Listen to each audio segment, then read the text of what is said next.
Heil og sæl, kæru hlustendur og verið velkomin í þennan þátt af hlaðvarpinu með lífið í lúkunum. Þetta er viðtal númer 88 og þar að auki eru komnir út 23 heilsumólar, þannig að það er nóg efni til að hlusta ef þú ert nýr hlustandi. Mér langar að byrja á því að nefna samstarfsaðalana mína og þakka þeim kærlega fyrir stuðningin, en það eru Spíran, Heilsuhillan, Virkja og Geosilika. Og svo langar mér nú að skjóta inn í líka að það er sumarnámskeið hjá Ungbarnasundi Erlu 8. til 25. júlí og það er 3 vikna námskeið, kennt 2 í viku, framhaldshópurinn klukkan 10, hann er fyrir alltaf 2,5 árs gömul börn, hvort sem það hafa verið í Ungbarnasundi áður eða ekki. Og síðan er það 2 byrjendahópar, 1 klukkan 10:50 og annar klukkan 11:40. Ef það fyllist, þá hef ég tækifæri á því að bjóða upp á bæta við tíma. Síðan er það haustnámskeið sem hefst þarna í lok ágúst, 27. ágúst og þá byrjum við aftur að vera einu sinni í viku á þriðjudögum og það er seinni partinn. Fyrstu tímanir byrja klukkan 3 og síðustu tímanir eru búnir klukkan 8. Þá það er hægt að sjá þetta allt inn á ungbarnasunderlu.is og þar smellið þið bara á umsókn og þá opnast Eibler síða með öllum námskeiðunum sem er í boði og þið sjáu hvar er laust. Þannig að bara að gera ef þið þekkið einhvern sem á lítið barn eða ef þið sjálfur eru með barn að kíkja í Ungbarnasund Erlu, þið skoðið aldrei eftir að sjá eftir þeirri ákvörðun. Ég er búin að kenna Ungbarnasund í 19 ár sjálf og þetta er það skemmtilegasta sem ég geri. Í þessu viðtali þá kom hún til mín hún Elísabet Reynisdóttir sem er betur þekkt sem Beta Reynis. Og þetta var virkilega gott spjall. Við fórum víðan völl og mér fannst, þetta er þannig viðtal að þú gæti jafnvel bara haft glósubók við hendina. Af því að það er svo margt svona mikilvægt sem kemur fram og þannig ég hvet bara alla til þess að hlusta og gefa sér tíma í það. En hún Elísabet, eða Beta, hún sýnir okkur að þegar áskoranir verða á vegi okkar þá geta þær orðið að innblástri. Og hvernig er hægt að finna nýjar leiðir í lífinu og hún hefur heldur betur gert það og segir okkur frá þessu í viðtalinu. Þannig ég segi bara, gjörið þið svo vel.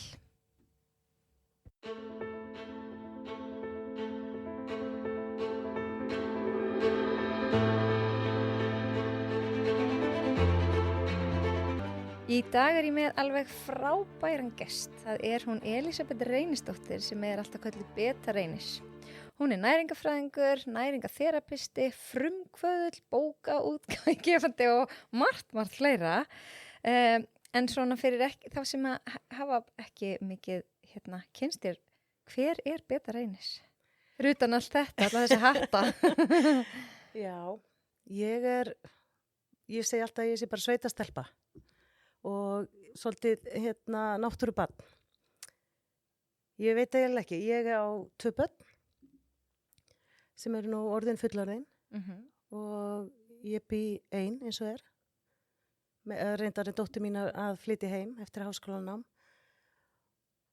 og ég sem betur fer þá er ég bara starfandi í því sem ég elska, búin að fá að skrifa oft sögu mína margoft upp og einn draumurinn sem ég átti er að vera frumkvöðl, finna eitthvað, gera eitthvað, skapa eitthvað. Og ég er akkurat að vinna því verkefni að koma fram með vöru sem hefur frumkvöðla starf hjá mér og Eyþóri vinum mínum og vinnufélaga. Já, tóku ekki þátt í gulllegginu? Jú, einmitt. Já, gekk rosa vel. Já, við og þetta er svo sturla, við vorum bara í janúar, sáum að gullleggi bauð upp á svona helgarnámskeið og máttu bara hver sem mæta það. Eftir það átt að sækja að komast inn í gullleggshópin sem eru bara 10 sem komast inn af 200-300 manns, eða 200-300 hópum. Og við sóttum og vorum með hugmynd sem að við ætluðum ekkert að fara fram með, sem okkur fannst fyrir eitthvað flókin, en við vorum að hugsa að koma með einhverja auðveldari hugmynd.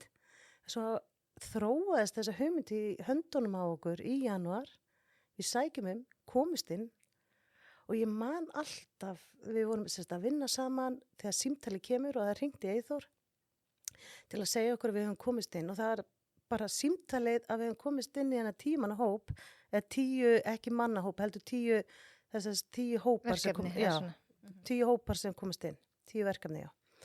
Og mér bara, þetta var svona ótrúlega sigur. Já. Er Það þetta eitthvað sem þú mátt segja frá, þetta verkefni?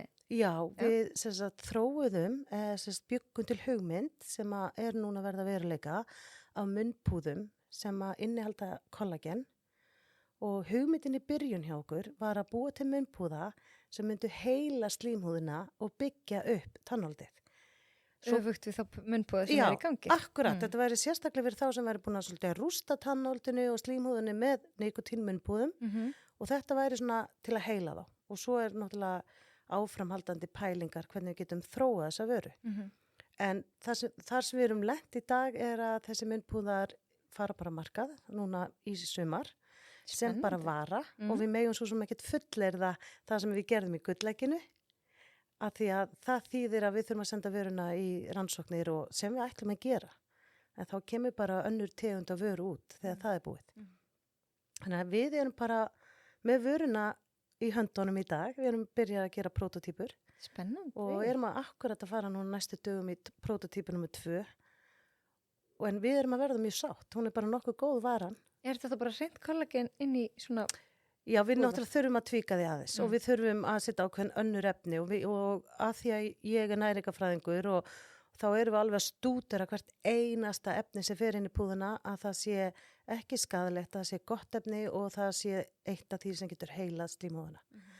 Og þetta er ótrúlega skemmtilegt og ég finn það bara að þetta fer af stað að hvað ég hlakka til að bara sína til með þetta og fara með þetta út í heim. Já. Það Hvernig er kviknaði þessi hugmynd? Sko, hugmyndin kom í fyrrasumar af vöru sem var til að byggja upp slímhúð.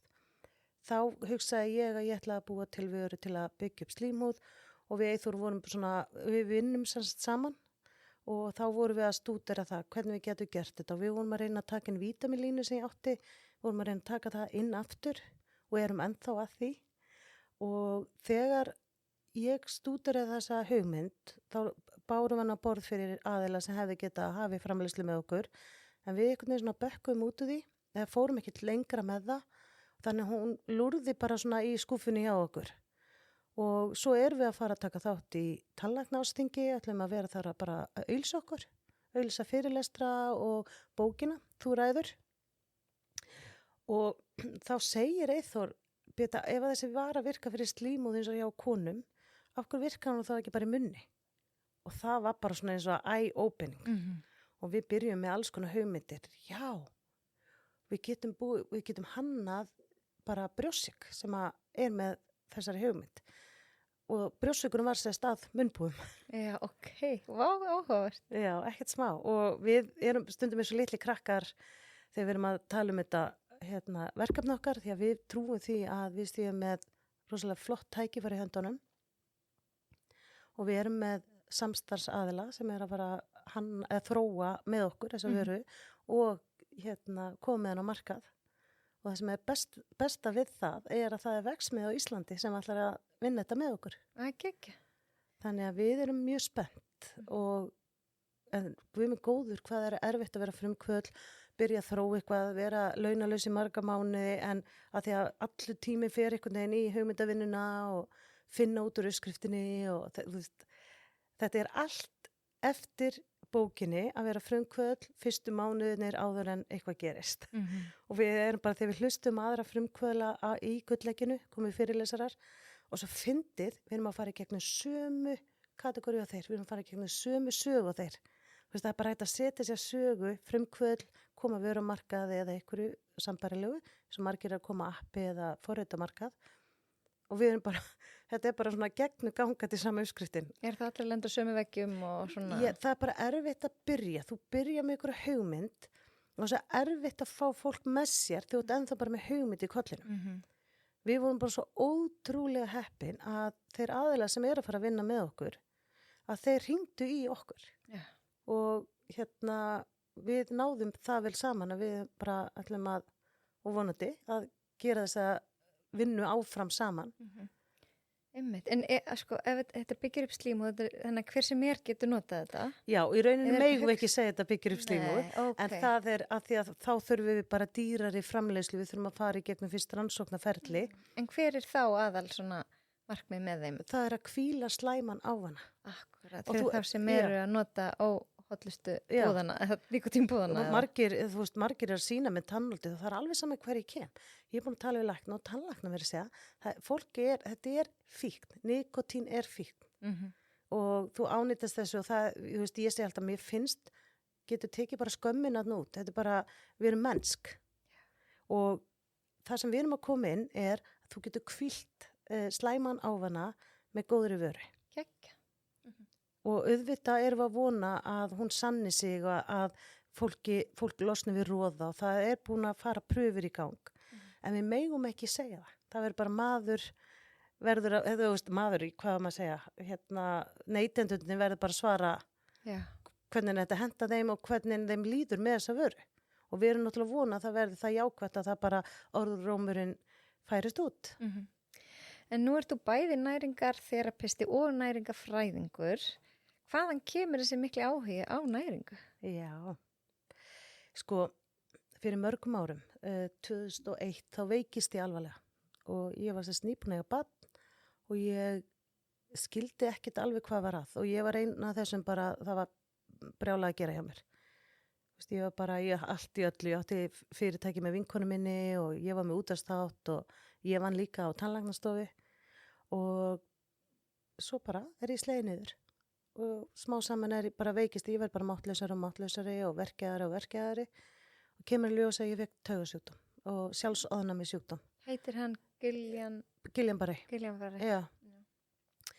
Og það var alveg langt og strangt ferð til að greina hann og fatta hvað var að og þetta allan endaði þannig að ég leggst inn á Borgarspítala á taugadeild og svo fer ég þaðan upp á Grensás. Og mér var alltaf sagt, sko, þegar ég var á Borgarspítala, ef þú ferð á Grensás þá er sjúkdóminn stopp og þá er þetta að fara í endurhæfingu, var alltaf svona að hvetja mig. En það sem gerir svo á Grensás er að ég lamast meira. Þannig ég lamast, ég er orðin svona lömuð, ég man eftir að hásvörðum minn var lamaður. Þú veist, þau voru að reyna að þvo mér um hárið og þú veist, líkamann og andlitið og ég fann ekki eiginlega fyrir neinu. En sem betur fer, þá fekk ég vinningin að þetta gekk tilbaka sem var ekkert sjálfgefið með við hvað þetta fór langt niður. Þannig að ég fekk annað tækifæri. En það tók mörg ár? Það tók alveg nokkur ár og það er svo skrítið því að þegar fólk veikist alvarlega, bara eins og með krabbamenn og ég heyri þetta af fólki bara sem hefur lagst inn á spítal bara dauðvúna en þau einhvern veginn náð sér og fengi annað tækifæri að það við segjum öll sömu söguna að ég held. Það er alltaf bara, já, guð mig góð, hvað heppin og allir bara, þú veist, voru ekkert að spá í mig þannig séð eftir þetta. Bara hún er svo heppin, ég fekk að fara aftur til barnana minna og mannsins minns og fekk aftur lífið. En lífið var ekkert alveg þannig hjá mér, frekar öðrum sem er að jafna sig eftir sjúkdóm, að ég kem heim eftir 7 mánuði á Grensás og þar býður náttúrulega 2 börn og eiginmaður með þá, fór að vinna og bara, ég minnir hann að við farið á sjó, bara fljótlega eftir ég kem heim og þetta þurfti bara tekjurinn að heimilið og ég fann ekki lífsneistan, ég hafði enga orku, ég var með síþreytu, stöðuverkjuð, ég sá ekki ljósið, og svo var þetta bara svona, ég reyndi að fara snemma svo á kvöldin, vaknaði með börnunum, kom auði leikskólan, reyni skólan og svo fór ég heim og lagði mig, reyndi að fara undan áður en náði hann að leikskólan til að kaupa og eiga eitthvað í matinn og þannig gekk bara lífið. Ég var bara svona að reyna að endast dagana. Þangað til ég hugsaði bara, ég verð að gera eitthvað. Það var liðið 2 ár og ég náði upp, þú veist, orka mín var nánast engin, ég þyngdist, skiljalega fór efnaskiptin alveg út á suður og ég var búin að liggja lengi lasin og svo var ég frekar hreyfingarlaus heima hjá mér og að ég hugsa bara ég verði að finna eitthvað leið og það gerðist tvennt. Ég byrjaði sérst í náminu 2005 þá hitti ég konu sem hafði verið úti í þessum skóla og ég hafði alltaf haft áhuga á næringu og matreiðslu. En ég var ekkert eitthvað gúrú, ég var ekkert heilsugúrú, það var ekkert svoleiðis í mér.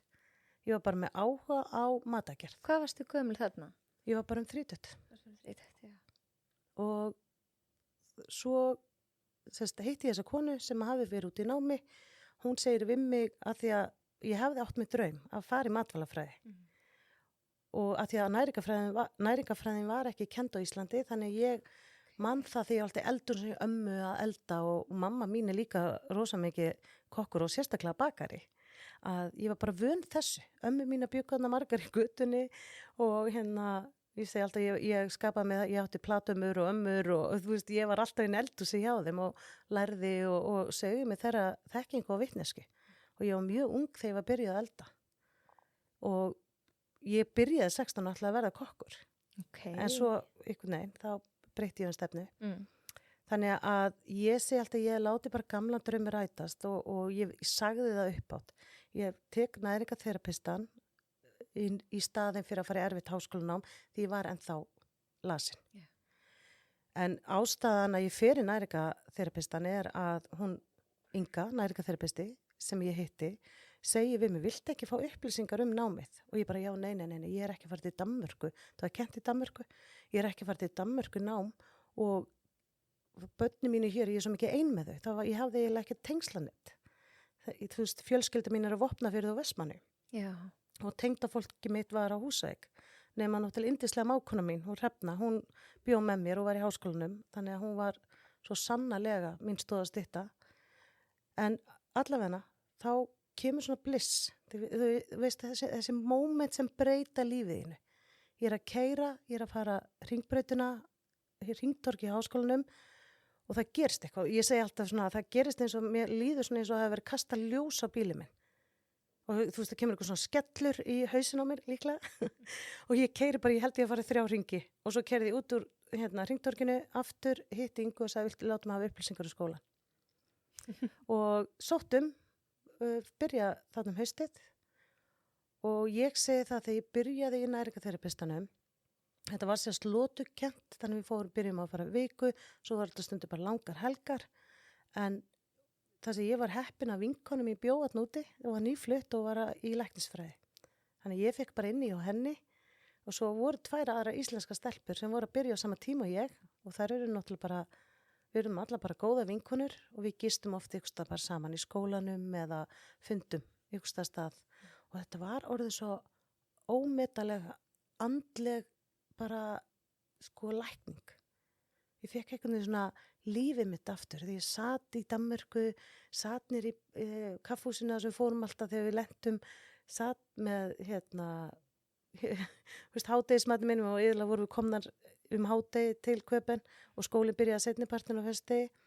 Að þá bara, já, ég man eftir mómentinu, ég hugsaði bara, hvað mig góðu, hvað það skipti miklu máli að finna sér líka andlega, fá bara pásu frá lífinu sem ég átti hér. Ég var náttúrulega svo samdauna því að eiga erfitt.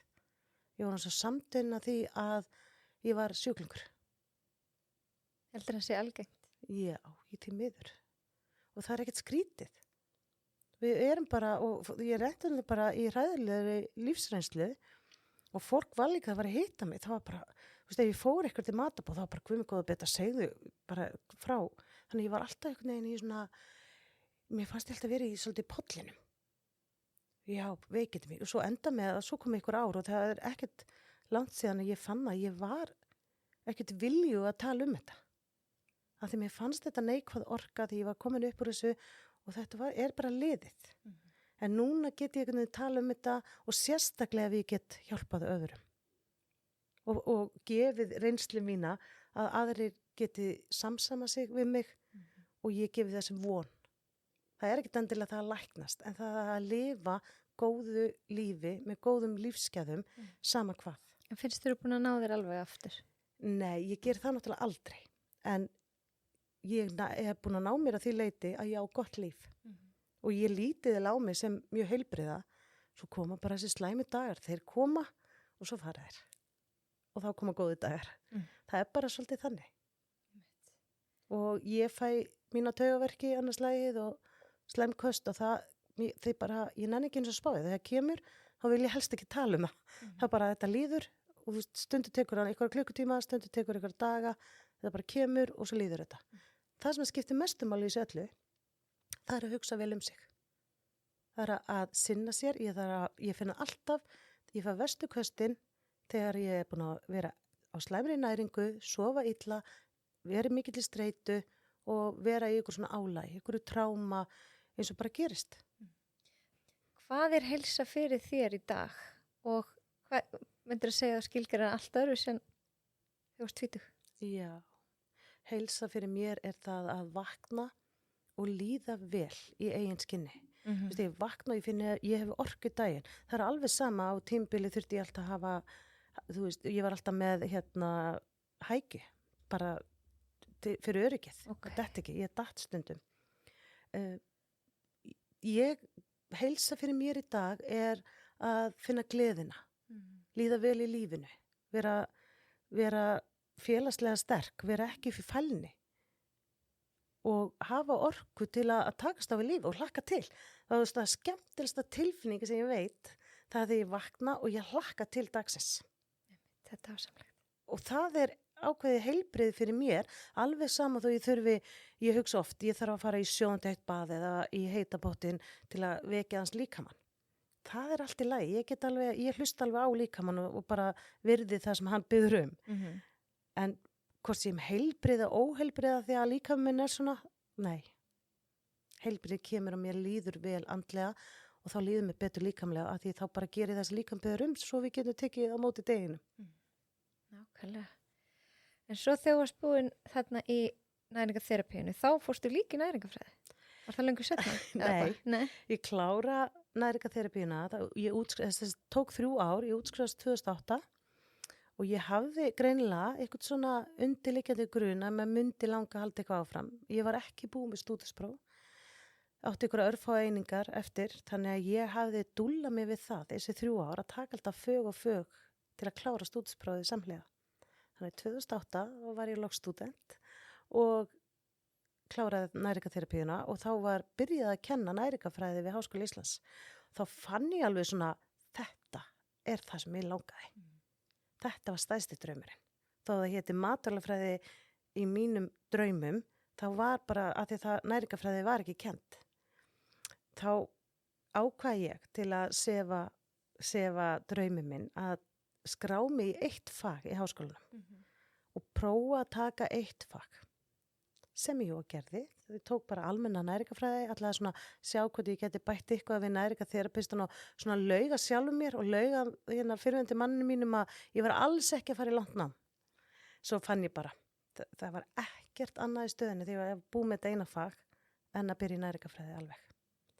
2009 þá byrjaði ég alveg fullu námi og 7 árum síðar útskrifast ég með master í næringarfræði. Vá. Og ég segi, og mig kannski til að bara líka hvetja aðra sem hafa draum, að ég byggði þessi 7 ár að einu draumi, því að það gekk alveg ýmislegt á. Ég var ekki með nógu góða heilsu, ég var með 2 lítil börn, þannig sem ég þurfti að sinna. Við vorum fjölskylda, það að ég þurfti að sinna alls konar skyldum og ég átti mér 1 draum að útskrifast sem næringarfræðingur. Ekki með BS, heldur útskrifast sem með master í næringarfræði. Þannig að ég sá fyrir mér að ég var að labba upp stigan á Laugardalshöllinni og taka á móti skírteininu sem næringarfræðingur. Og í þessi 7 ár, þá var bara þessi draumur hangandi fyrir fram mig og ég man eftir, ég fjalli í ykkur fögum og þetta gekk alveg á ýmsu. Stundu var þetta alveg töff að vera með fjölskyldu og stundu bara sagði eins og fyrirmyndi maðurinn minn við mig, akkur ertu ekki bara næringarþerapisti? Þú veist alveg hvað þetta gera. Hver er aðal munurinn á næringarþerapist og næringarfræði? Í rauninni er bara munurinn talsverður. Næringarþerapistinn tók á heildrænt. Það skoðaði sögu einstaklingsins ef það er tráma, hvernig hefur það áhrif á næringar og upptöku næringarefna. Af hverju er lífsmynstrið eins og það er það út af einhverju forriti úr æsku? Og til dæmis í næringarþerapínu fórum við að fara langt aftur í forfæðra og alls konar. Þetta var ótrúlega flott nám að tekið á alveg næringarfræði og margt tengt því eins og efnafræðin og öðru, en aftur á móti í næringafræði í háskólanum, það er bara meira svona akademisk menntun. Við sátum til dæmis bara fög í sameindalífvísindum, efnafræði og mörgu frumulíffræði og öðru, bara með tannlæknum og læknum. Svo var einhver svona næringafræði kúrsar, það er allt byggt á svona vísindalega grunni. Það er, þú lærðir ekkert einhvern veginn og þú veist ekkert beðnum að tilenga þér þennan lífstíl. Í Næringafræðinni. Já. En í næringaþerapínu þá þurftum við að tilenga okkur lífstílinn í 3 ár. Og finnst þér það, hjálpaði það? Það bara kom mér til þessari heilsu að ég ákvaði að reyna að finna heilsuna. Já. Og ég bara lagaðist helling í þessi 3 ár, en ekki alveg. Og næringafræðin dró mig aðeins niður af því þar byrja stressi í prófunum og stressi í erfiðu fögum.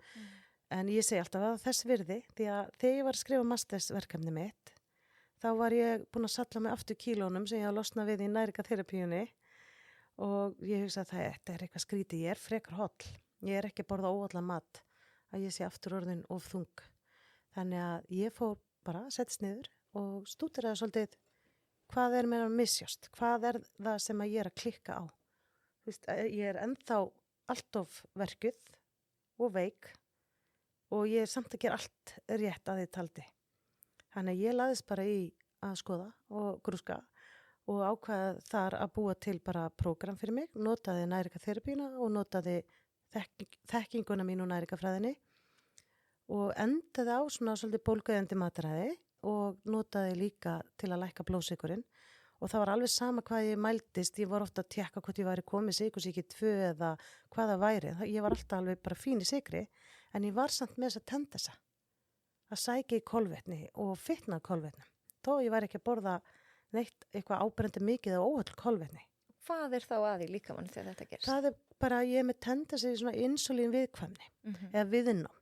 Það er það að ég nýt ekki sykurinn sem ég borða, því að þó ég myndi bara borða hollt brauð hér, þá breyti ég því sykur í líkamannum, kolvetnunum í brauðinu og þau kolvetni voru mér bara óhlýðóll og fóru í fitufrumurnar af því að insulínu virkaði ekki sem skildi. Það opnaði ekki frumuna og hleypti ekki sykrunum inn í frumuna til að búi til orku. Og þar kemur líka skýringin á orkuleysinu. Þannig að ég bjóð til prógram fyrir mig og þegar þarna var þetta svona janúar, júní útskrifast að ég sem með master í næringafræði, þá var ég 20 kílóum léttari. Wow. Og það var svo fyndið að þegar ég labbaði upp tröppunar og ég fattaði ekki fyrir en eftir á, þá var ég nákvæmlega í þeim útliti og því formi eins og draumurum minn sýndi mér alltaf. Alltaf það ég sá fyrir mér, þá náttúrulega sá ég fyrir mér alltaf að ég myndi vera ótrúlega geislandi og glæsileg og líða ógeðslega vel og ég er þekkt alveg fyrir það að fara aldrei í háalega skó en ykkur að hluta vegna var ég í háalega skómi í þessu draumi og ég fór í háalega skó þannig að Wow. þannig að það var mjög krútlegt og eina sem ég hugsaði þegar ég geti verið algjör klaufi sko og líka út af bara mínum taugasjúkdómi að ég reik mig í og þú veist, ég finn ekki alveg alltaf hvar ég stíg að ég hugsa bara djöld var ég köld að fara í háalegum skóm upp á þetta svið þú veist, þetta er svona tilbúið svið en þetta tókst og draumurinn var það veruleika og mér finnst líka rosalega mikilvægt að skila til fólks ertu með draum, áttu þið draum og ef það áttir ekki draum þá finnst mér vanta bara eitthvað í lífið. Ég er rosalega hlynt svona heildrænni hugsun á heilsu. Já. Af því það skiptir ekki máli hvað þú borðar hollan mat ef allt annað er í skralli og mikið streita og engin félagsleg samskipti og allt þetta. Ef það er ekki í lagi þá ertu ekki góða heilsu. Sko. Ég veit það. Veit að ég hef hitt fólk á lífsleiðinu og sérstaklega núna eftir ég var næringafræðingur og byrja að starfa við ráðgjöf. Og það svo fyndi ég, sumir er að samfæra mig að þessi alveg bara rosalega hollir eða holl og borða bara svona og svo gera bara svona og fara alltaf svo að eins að ég fer alltaf svo klukkan 9 og vakna alltaf 6 og fer þá að æfa og ég sagði, wow, er þetta ekki streitandi líf? Og fólk verður svo hissað því ég segi þetta. Og þessi verður, nei, hvað meinur? Ég lifi mjög hollu lífi, já. Það getur líka verið rosa streita við þetta holla líf. Og þess að þetta þurfum við svolítið að átta okkur á. Hvað er meðalvegurinn? Einmitt. Hvað er það að næra sér rétt? Já, einmitt. Þú veist, ert að melta matinn vel og er þeir að líða vel og þú ert alveg svo upptekinn að vera svo brjálæslega holl, brjálæslega fullkomin með ræktina það að þá sé allt í lagi. Ég er ekkert endilega að hafa rétt fyrir mig þó ég segi, ég held þetta sé jafnvægið, eins og þú sagðir á hann, eiga félagslegt líf, hitta fólk, vera virk að gera eitthvað skemmtilega hluti, ekki hlæja. Akkurat. Og það, ég segi alltaf bara þegar ég get fara að taka gott hlátuskast, þá er ég góðri leið. Og það er svolítið það sem gerðist þegar ég fyrir næringarþerapíuna, að ég fór að finna gleðina. Og einmitt þetta, fara nú út, vera með vinkonum mínum í skólanum, hlæja, trúnó, bara, ég segi alltaf, þetta var besta þerapí í heimi. Og kom mér aftur til lífs. Æ, hvað þetta er dásamlegt. Og þetta er ekkert smá langt ferðalag og þú hugsaður þetta. 10 ár? Já. Nei, en vá hvað þau voru þess virði. Þetta og ég er alveg þakklátt fyrir þessa reynslu og mér finnst alveg gott að eitthvað sagði við mig. Beta, hvað ef að þú gætir tekið tilbaka? Hvernig væri þá líf þitt? Og ég þurfti alveg að hugsa mig og segja, ég er ekki viss að ég vildi að þessi lífsreynsla væri tekið tilbaka. Það er samt hellingu sem gerist hjá fólki þegar það veikist alvarlega. Og það er sjaldnast sem sambönd lifa af veikindi. Mitt lifði en við enduðum svo að skilja, löngu setna og ég held alltaf að það er komið skemmt. Sem við náðum, það var alltaf eitthvað sem að brást þarna. Sem náðist ekki alveg heila. Þannig að það fullt sem að alvarlegt sem gerist og það var það leiðilega við þetta. En svo kannski er það líka að þá bara, ég fann að trúa svolítið svona og treysta almættinu og universinu. Og já, ég get alveg sagt það þegar ég var veik og það er ótrúlega falleg saga, bara til að sýna að hvað ég er líka andleg, að ég bað bæninar, guð mig góður hvað ég bað oft og fá annað tækifæri. Já, dásamleg. Og já, ég veit.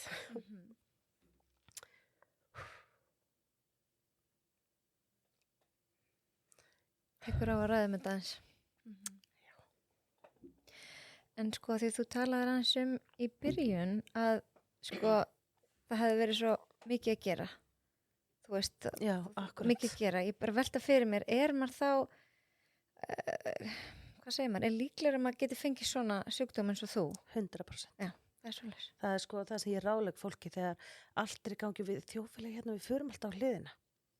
Við förum alltaf á hliðina með álag og stress og tínum markmiðin okkar í lífinu, tínum draumunum, en það er rosa gott ef við höfum garpartí, það er rosa gott ef við förum og hittum vinkonuna í búblur, það er rosa gott ef við förum í veiðarferð með vinkonunum og helst byrtu það á samfélagsmiðlum og golf, ekki gleyma því. Stundum er ég bara svona, ég veit, ég er frekar orku mikil með við allt, þú veist, ég skil þetta ekki og þá er maður, vil ég meina, oft fann að misbjóða sér. Ef við erum að taka ómikið á okkur, ómikið vinna, ómikið félagslíf. Þetta er alveg gott upp á félagslega heilsu, en í jafnvægi. Já, mér langar að segja söguna. Ég finna alveg, og það er svo misjætt við hvernig ég tala, hvort að ég geti sagt söguna eins og saga, eða hvort að hún snerti mig. Og við sitjum einhvern veginn hérna svo tengdar, þá finn ég að ég verð svona viðkvæm, og það er allt í lagi. Það sýnir bara, já, það er bara mennskan okkar og vera mennskur. Og já, þegar ég lá að grænsast þá trúði ég bara að Guð myndi leiða mig gegnum þetta. Og bað og bað og bað. Og ég segi reyndar ofta, ég breytaði faðirvorinu, ég sagði verði minn vilji, ekki þinn. Þú veist, ég var ekki tilbúin að fara að hitta hann alveg strax. Já. Og og þetta minn vilji var að lifa sko. En allavega þá kemur mamma eins og til mín og ástandið var svart. Ég var alltaf að lamast meira og meira. Ég hafði getað aðeins svona staði í lappirnar og sérstaklega, þú veist, þegar voru að setja mig í sturtu, ég gat aðeins veitt viðnám.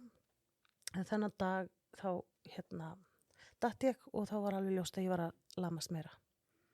Og ég man eftir áfallið að finna það að þetta var að fara á verri veg.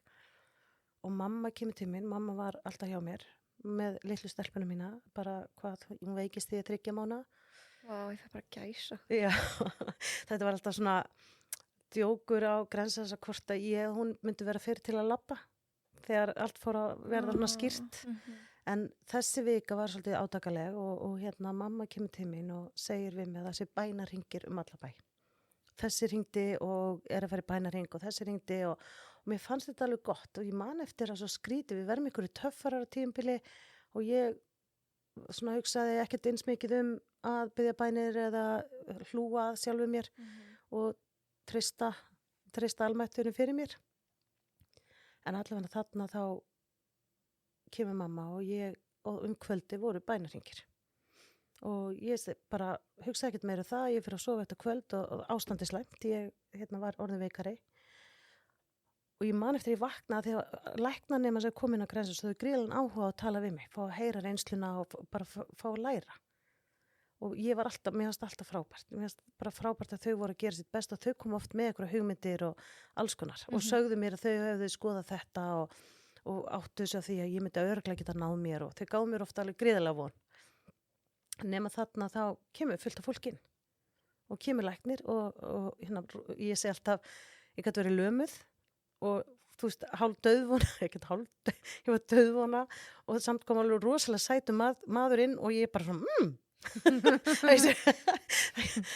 það klikaði ekki sko, daðrið fer seint og það eitt sem ég fyrst fallegt líka við manneskjuna og þá ég ekki að tala kynferðislegt daður, heldur bara hrífast og allavega hreifst ég á þessum lækni sem bókraði yfir mig og bað mig að hann ætla að fá að lyfta mér upp í rúminu og hann segir ég ætla að setja upp og ég segi ég get ekki sest upp og hann tekur henduna á mig, setur yfir hálsinn á sér og lyftir mér upp og hann hvíslar í eyrun á mér, það verður í lagi með þig og í því þá vakna ég en ég vakna ekki bara á koddanum, ég dett á koddan og henduna niður.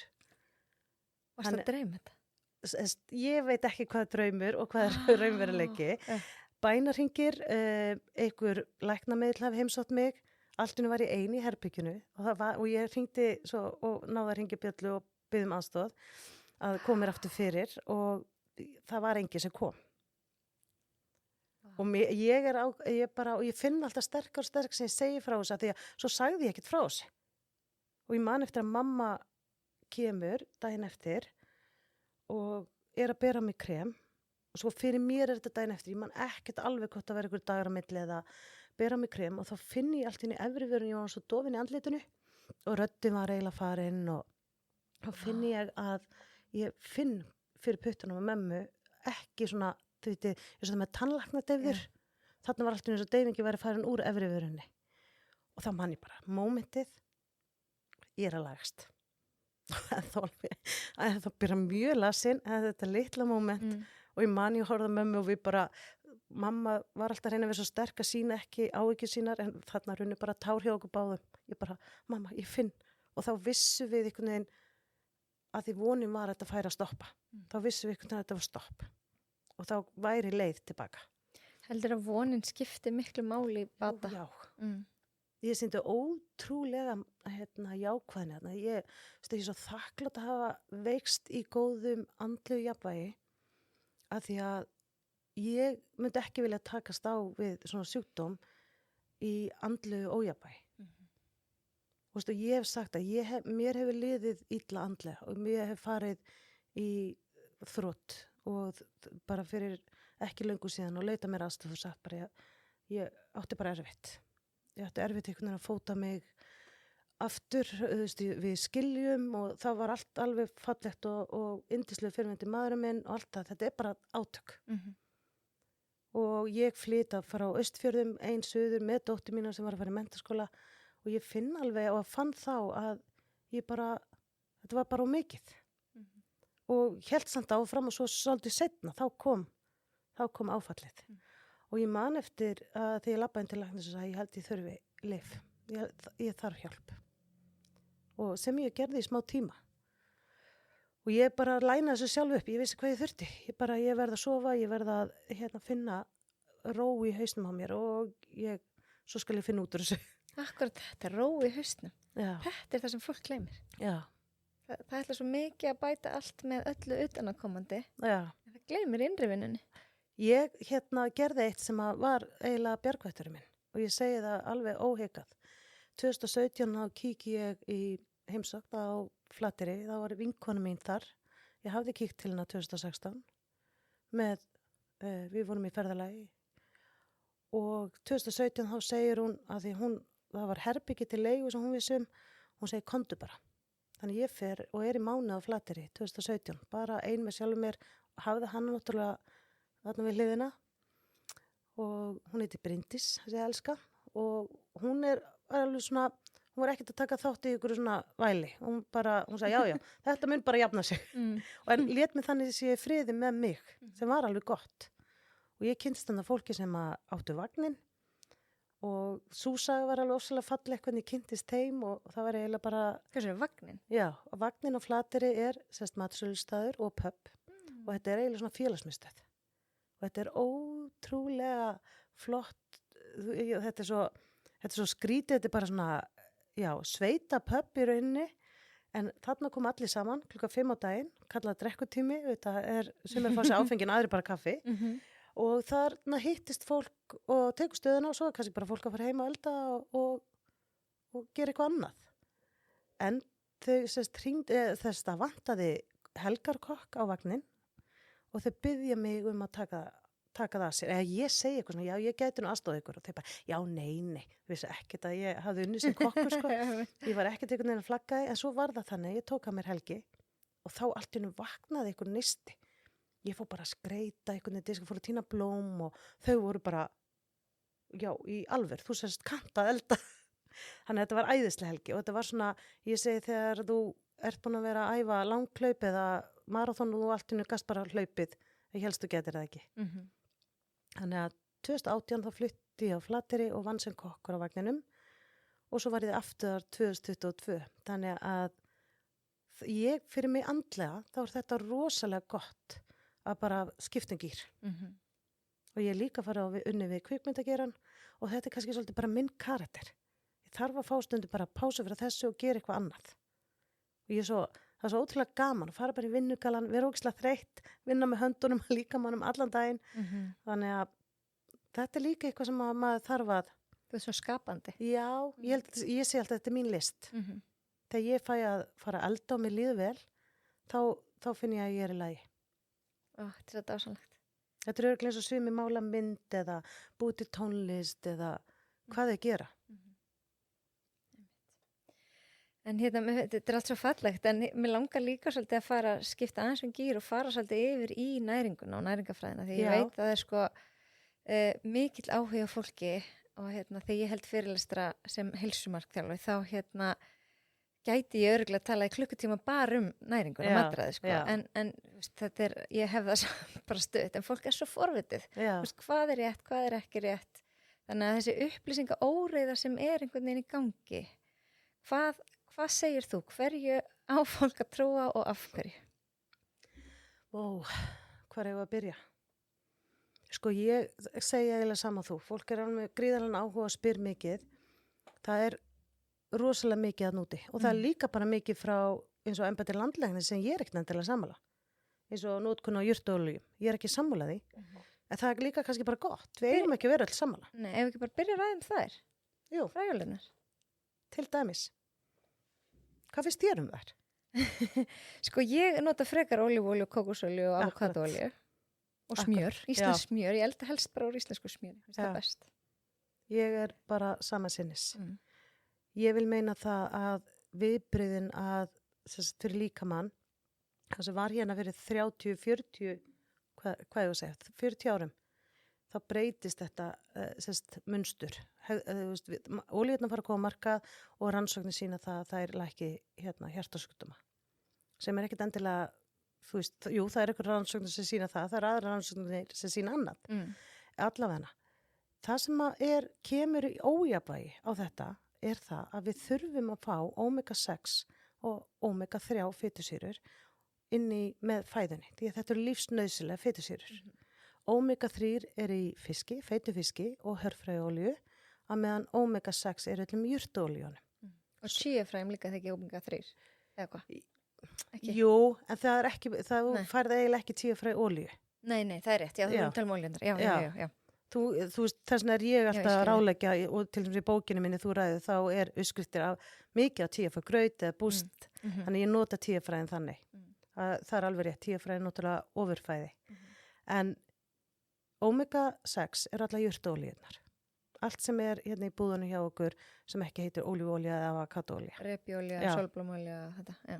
Allar þessar gulu oljur sem við erum að nota í matagerð og því miður flest veitingahús að nota og matsölustæðar mötuniti af því að þetta er fyrir ódýrar oljur. Og þetta er fyllefni í vítamínum og þetta er fyllefni bara í öllu. Þetta er fyllefni í kremunum okkar. Því miður.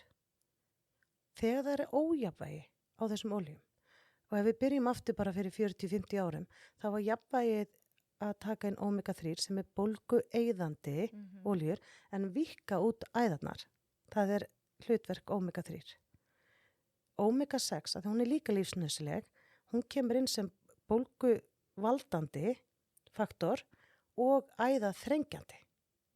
Þannig þessna eru þau í góðum balans saman. En þegar jafnvægi ætti að vera 1:1 eða 1:1 omega-3 á móti 2-3 omega-6, þá sleppum við. En þegar jafnvægi verður þannig að við tökum einingu að omega-3 á móti 20-falt omega-6, þá erum við komin í ójafnvægi. Og það er vestrænt mataræði. Og það er vestrænt mataræði. Og það er þannig í dag. Og ef þú ert að borða mikið af tilbúnum mat eða mikið af keyptu mat í mötuneytu og annað, eða nota bara mikið af jurtaoljum, þá getur meira þess að fara í hærra. Þannig að bólgurnar þínar getur farið vaxandi og ég er alltaf að reyna að leiðbeina þegar kemur með vefjagigt, þá er þetta fyrsta sem ég tek út, jurtaoljur. Að því þetta er bólgumyndandi. Já, þannig að ef ykkur er að hlusta á þetta podcast með vefjagigt sem margir eru með því miður og þá segi ég bara byrjum einfaldleikanum, byrja að skipta tegundu olíu. Búið til þessi degi túnfursalat. Já. Af því það er repjóla í þeim sem kaupar út í búð. Ég tók eftir því daginn. Já, það er bara í öllu. Þú veist, þetta er eiginlega bara, ef ég ætti matvælafyrirtæki, þá myndi ég náttúrulega reyna að kaupa ykkur sem ég myndi hafa útir þráefni og fá sem mesta hérna hagnað. Það hlýtur að vera. Því miður. Þetta er náttúrulega svo stórið innar. Já, algjörlega. En fólk á að vera gagnrýni. Það á að vera gagnrýni á það sem er að kaupa. Því ef markaðurinn er ekki með kröfur eða markaðurinn er ekki að svara, þá heldur bara matvælafyrirtæki áfram. Að framleiða með óhollum oljum. En svo er erfitt. Ég segi að þetta sé óhollar oljur, en ekki aðrir. Þannig ég segi bara viðtal við einhvern daginn í útvarpinu, hvort það hafi ekki bara verið frá Matís eða eitthvað. Og það komið svo óvart. Þau voru að segja bara að það væri, fræjolíu væri bara í fínasta lagi. Já. Þess vegna er ekkert skrítið að sko almenningur sé pínu viltur og örglaður veit ekki hvað að trúa. Nei. Besta sem að við getum kannski ráðlagt fólki, ef þú ert með bólgur, ef það er eitthvað í líkamannum sem að eins og fólk fær, verki hér og þar og skilur þetta ekki, prófið þið að skipta um oljur, aðtögi bara, hendar þetta mér, er þetta virka fyrir mig? Allt þetta snýri mér í það að ég gæti fara að hlaupa upp stiga en ég fór alltaf fetið. Ég labbaði oft bara svona steig með einum fóti, líka í jafnfætis til að ég var svo hrædd að detti stigum eða það líka mig myndi gefa sig. Og að ég myndi hlaupa niður stiga var bara ekki í boði. En ég fann alveg munin þegar ég fór að skoða allt sem var að valda bólgum. Og málið er það getur líka verið bara svo margt sem við höldum að sé okkur svo holdt en er ekkert endur holdt fyrir mig. Þannig við megum heldur ekkert gefa eitthvað eitt svona út. Þetta er óholdt fyrir alla. Kannski er ykkur hérna úti sem að þola repjólu. En svo er ykkur önnur sem fattaði það ekki eða annar sem fattaði það ekki. Þannig skoðið bara neyslumunstrið. Hvað er það sem þeir eru að gera? Hvernig svara líkamannum því? Hvernig líður líkamannum? Þú ert svolítið flinkið því að finna út óþol hjá fólki ef ég heyrt. Já. það er kannski svolítið þetta, að kenna fólki að hlusta á líkamann. Já. En svo líður mér oft betur ef ég fæ fólk til mín og það ringir og það segir, já, sendu þú í blóðpröfur, ég reyndar hætt því, en ég vil miklu frekar ná samtalinu, ná að þú segir mér hvað það er sem er að fara í þig og við finnum út úr því, með að halda dagbók og svo smá saman finnum út úr því. Af því að þá ert þú við stjórn og ef að þú finnur út úr þessu, að þá miklu meiri líkur að þú takir þetta inn, hvað það er sem er að valda óþólinu og passir upp á það. Ef ég rétti bara svörin, já, þú ert með óþól fyrir sítrónusýru. Þá ert þú eitthvað svona, já, ég þarf að lesa aftan allt, en oftar að gleyma því, ómeðvituð, fattar ekki, í staðan fyrir að þú lappar inn í þessa þekkingu. Þetta er svolítið eins og markþjálfun. Já, þetta er eiginlega, það kemur kannski með næringarþerapistunum. Ég fattaði það þegar við vorum að tala um markþjálfunum og heilsumarkþjálfun og annað, það er pínlítið næringarþerapisti með svona þekkingu, góða þekkingu á næringarfræði og svo þessari heildrænni nálgun. En er eitthvað óþol sem er algengar en annað? Eitthvað sem að... Sko það er eitt óþol sem ég vinn mikið með og ég vil meina að sé algengar en við höldum og það er nikkelóþol. Ok. Og það er, ég hef lesið það að ég sé tala um að sé svona 5% einstaklinga með nikkelóþol en mín skoðun og ég hef séð það líka erlendis að þeir tala um að þetta sé að fara allt upp í 50%. Og oft spyr ég fólk þegar kemur til mín að þetta er náttúrulega svo kallað þungamálma óþol sem ég held við þróum með okkur. Og ég er með eina tilgátu að þegar ég spyr fólkið mitt, þegar hann kemur til mín, hvort það hefur lent í álagi, streitu, á hvaða er sem er að, þá hefur eitthvað breyst. Ef að ofnæmi blossar allt inn upp að fólk er 30 eða eldra, oft gerist þetta eftir 40 hjá fólki. Það blossar upp óþolið, nikkelóþolið, að ég er með þess að kenningu, að því ég stúdira líka mikið af virkni á magasýrunum, að þegar magasýrurnar eru lágar, sem að gerist oft ef við lendum í áföllum eða streitu, að þá hefur það áhrif á nikkelóþolið. Það virðist alltaf tengjast lága magasýrur og nikkelóþol. Þannig að þetta er svona, og ég teka fram þetta tilgáta en þá, en ég vinn allavega með þetta með einstaklingum og fyrir mér er að labba inn í það að athuga hvort þú sért með nikkelóþol. Hvernig veit fólk það? Iðulega er þetta bara ég með lista af matvælum eins og allt þetta holla. Það er hirsi og bygg og fræ og hnetur. Nikkel í því. Já. Og þegar fólk, og það er svo oft sem fólk segir spínat. Það getur ekki borðað spínat, það getur ekki borðað hnetur og það getur ekki, þetta er í rauðvinni. Þetta er mikið í soja. Þannig að þegar fólk, ég er bara svona ákveðin, ég spyr bara um matinn sem þau borða, hvenær er maginn vestur, eins og það var einhvern daginn og hún lýsti því að hún gat ekki einu sinni, hún sagði, ég treysti mér ekki að fara neitt í svo hrættum að ég bara, þú veist, kúki niður, það bara kemur niður. Ja. Og hún næri ekki á klósettið. Þannig hún sagði, ég er bara við klósett, ég þarf alltaf að kortleggja hver er næsta klósett. En hún sérst var að venja sig af ykkur að held í prótistykki og í því var soja. Og hún held þetta var svo stemmandi. En soja vann sérst á móti og það sérst fundum við út að soja var verst fyrir hana. Það er ekkert verst fyrir einhvern annan sem kemur með nikkelóþol. Þá er það kannski bara hnetur eða spínat eða það er að finna hvað er það sem er mest í triggerinn. Það er að vera sín eigin tilraun. Já, og þannig er eiginlega best að vinna með óþolin og svo er að ég segi alltaf fólk, svo getur líka minn jafna sig og koma hún á betri stað og getur vel verið þolir þetta í einhverju smáu magni. Þetta er ekkert ónæmi en Nei, þetta er óþol. Þetta er óþol. En það er hægt að vinna með þetta. En þetta er algengara en við höldum og einn svona besta skýringin á nikkelóþoli að þú getur fengið útbrot, þú getur verið með einhver sár en þetta getur líka verið svona öfgaþreyta. Þetta er nikkelóþol. Já. Þannig að fólk bara verið svona borðar eitthvað sem er nikkelríkt. Og þetta er oft merkið þegar fólk segir við mig, ég fekk mér rauðvínsglas og svo bara eins og að veri tappuð með öll orkan og það var eins og ég væri blind fulla einu rauðvínsglasi. Og það var bara hvernig rauðvín og bara tengjur við þessi matvæli, tengjur við þessi einkenni og þá er oft sama sem merki. Okay, og ég segi oft, við skulum ekki bara pössum okkur á fullir. Já. En getur verið alls konar óþol, en oft er þetta sem sagt nikkel. Já, af því það er algengara en við höldum. Þetta er svona það sem ég segi alltaf að ég byrja að vinna með nikkelóþol fyrir mörgum árið að fólk vissi ekkert. Og þar var ég heppina þegar ég greindi semst sjálfa mig í byrjun með nikkelóþol. Þegar ég lendi áfalli og ég fekk útbrot. Þannig ég fór að stúdera af hverju ég var alltaf að borða neitt. Ég bara hafði enga list. En ég borðaði semst súkkulaðirúsinur og ég borðaði, ég var að vinna á Vopnafirði og var hjá mamma og pappa og ég borðaði rækjusalat á brauðið. Það er semst í rækjunum og í rúsinunum og súkkulaðinu. Okay. Þannig að ég fór að greina hvaða efni er í þessu sem er sambarlegt og svo fór ég að prófa til að bara borða rækjusaldi eða bara súkularúsina, ég voru svo forvitin og þá komst ég þá bara fór ég að stúdera nikkel. Þetta er mjög áhugavert, sko. Þannig maður alltaf horfa lengra. Já, en að því þú nefndi magasýrur áðan, ég veit að þú er spáð mikið í þessu. Já. Getur þú aðeins sagt hlustendum meira frá? Magasýrunum? Já. Sko, þegar við erum í tvítugt, þá er magasýrunar okkar í hæstu hæðum og virka best. Magasýrunar þurfa að virka vel. Við þurfum að hafa góða magasýrur. Við þurfum að virka meltingarensiminn og svo þegar við vöknum á mótnana, þá er það magasýrunar sem að fara í gang og þær senda skilaboð upp í heila að nú sé dagurinn að vakna og senda niður svengdarhormón.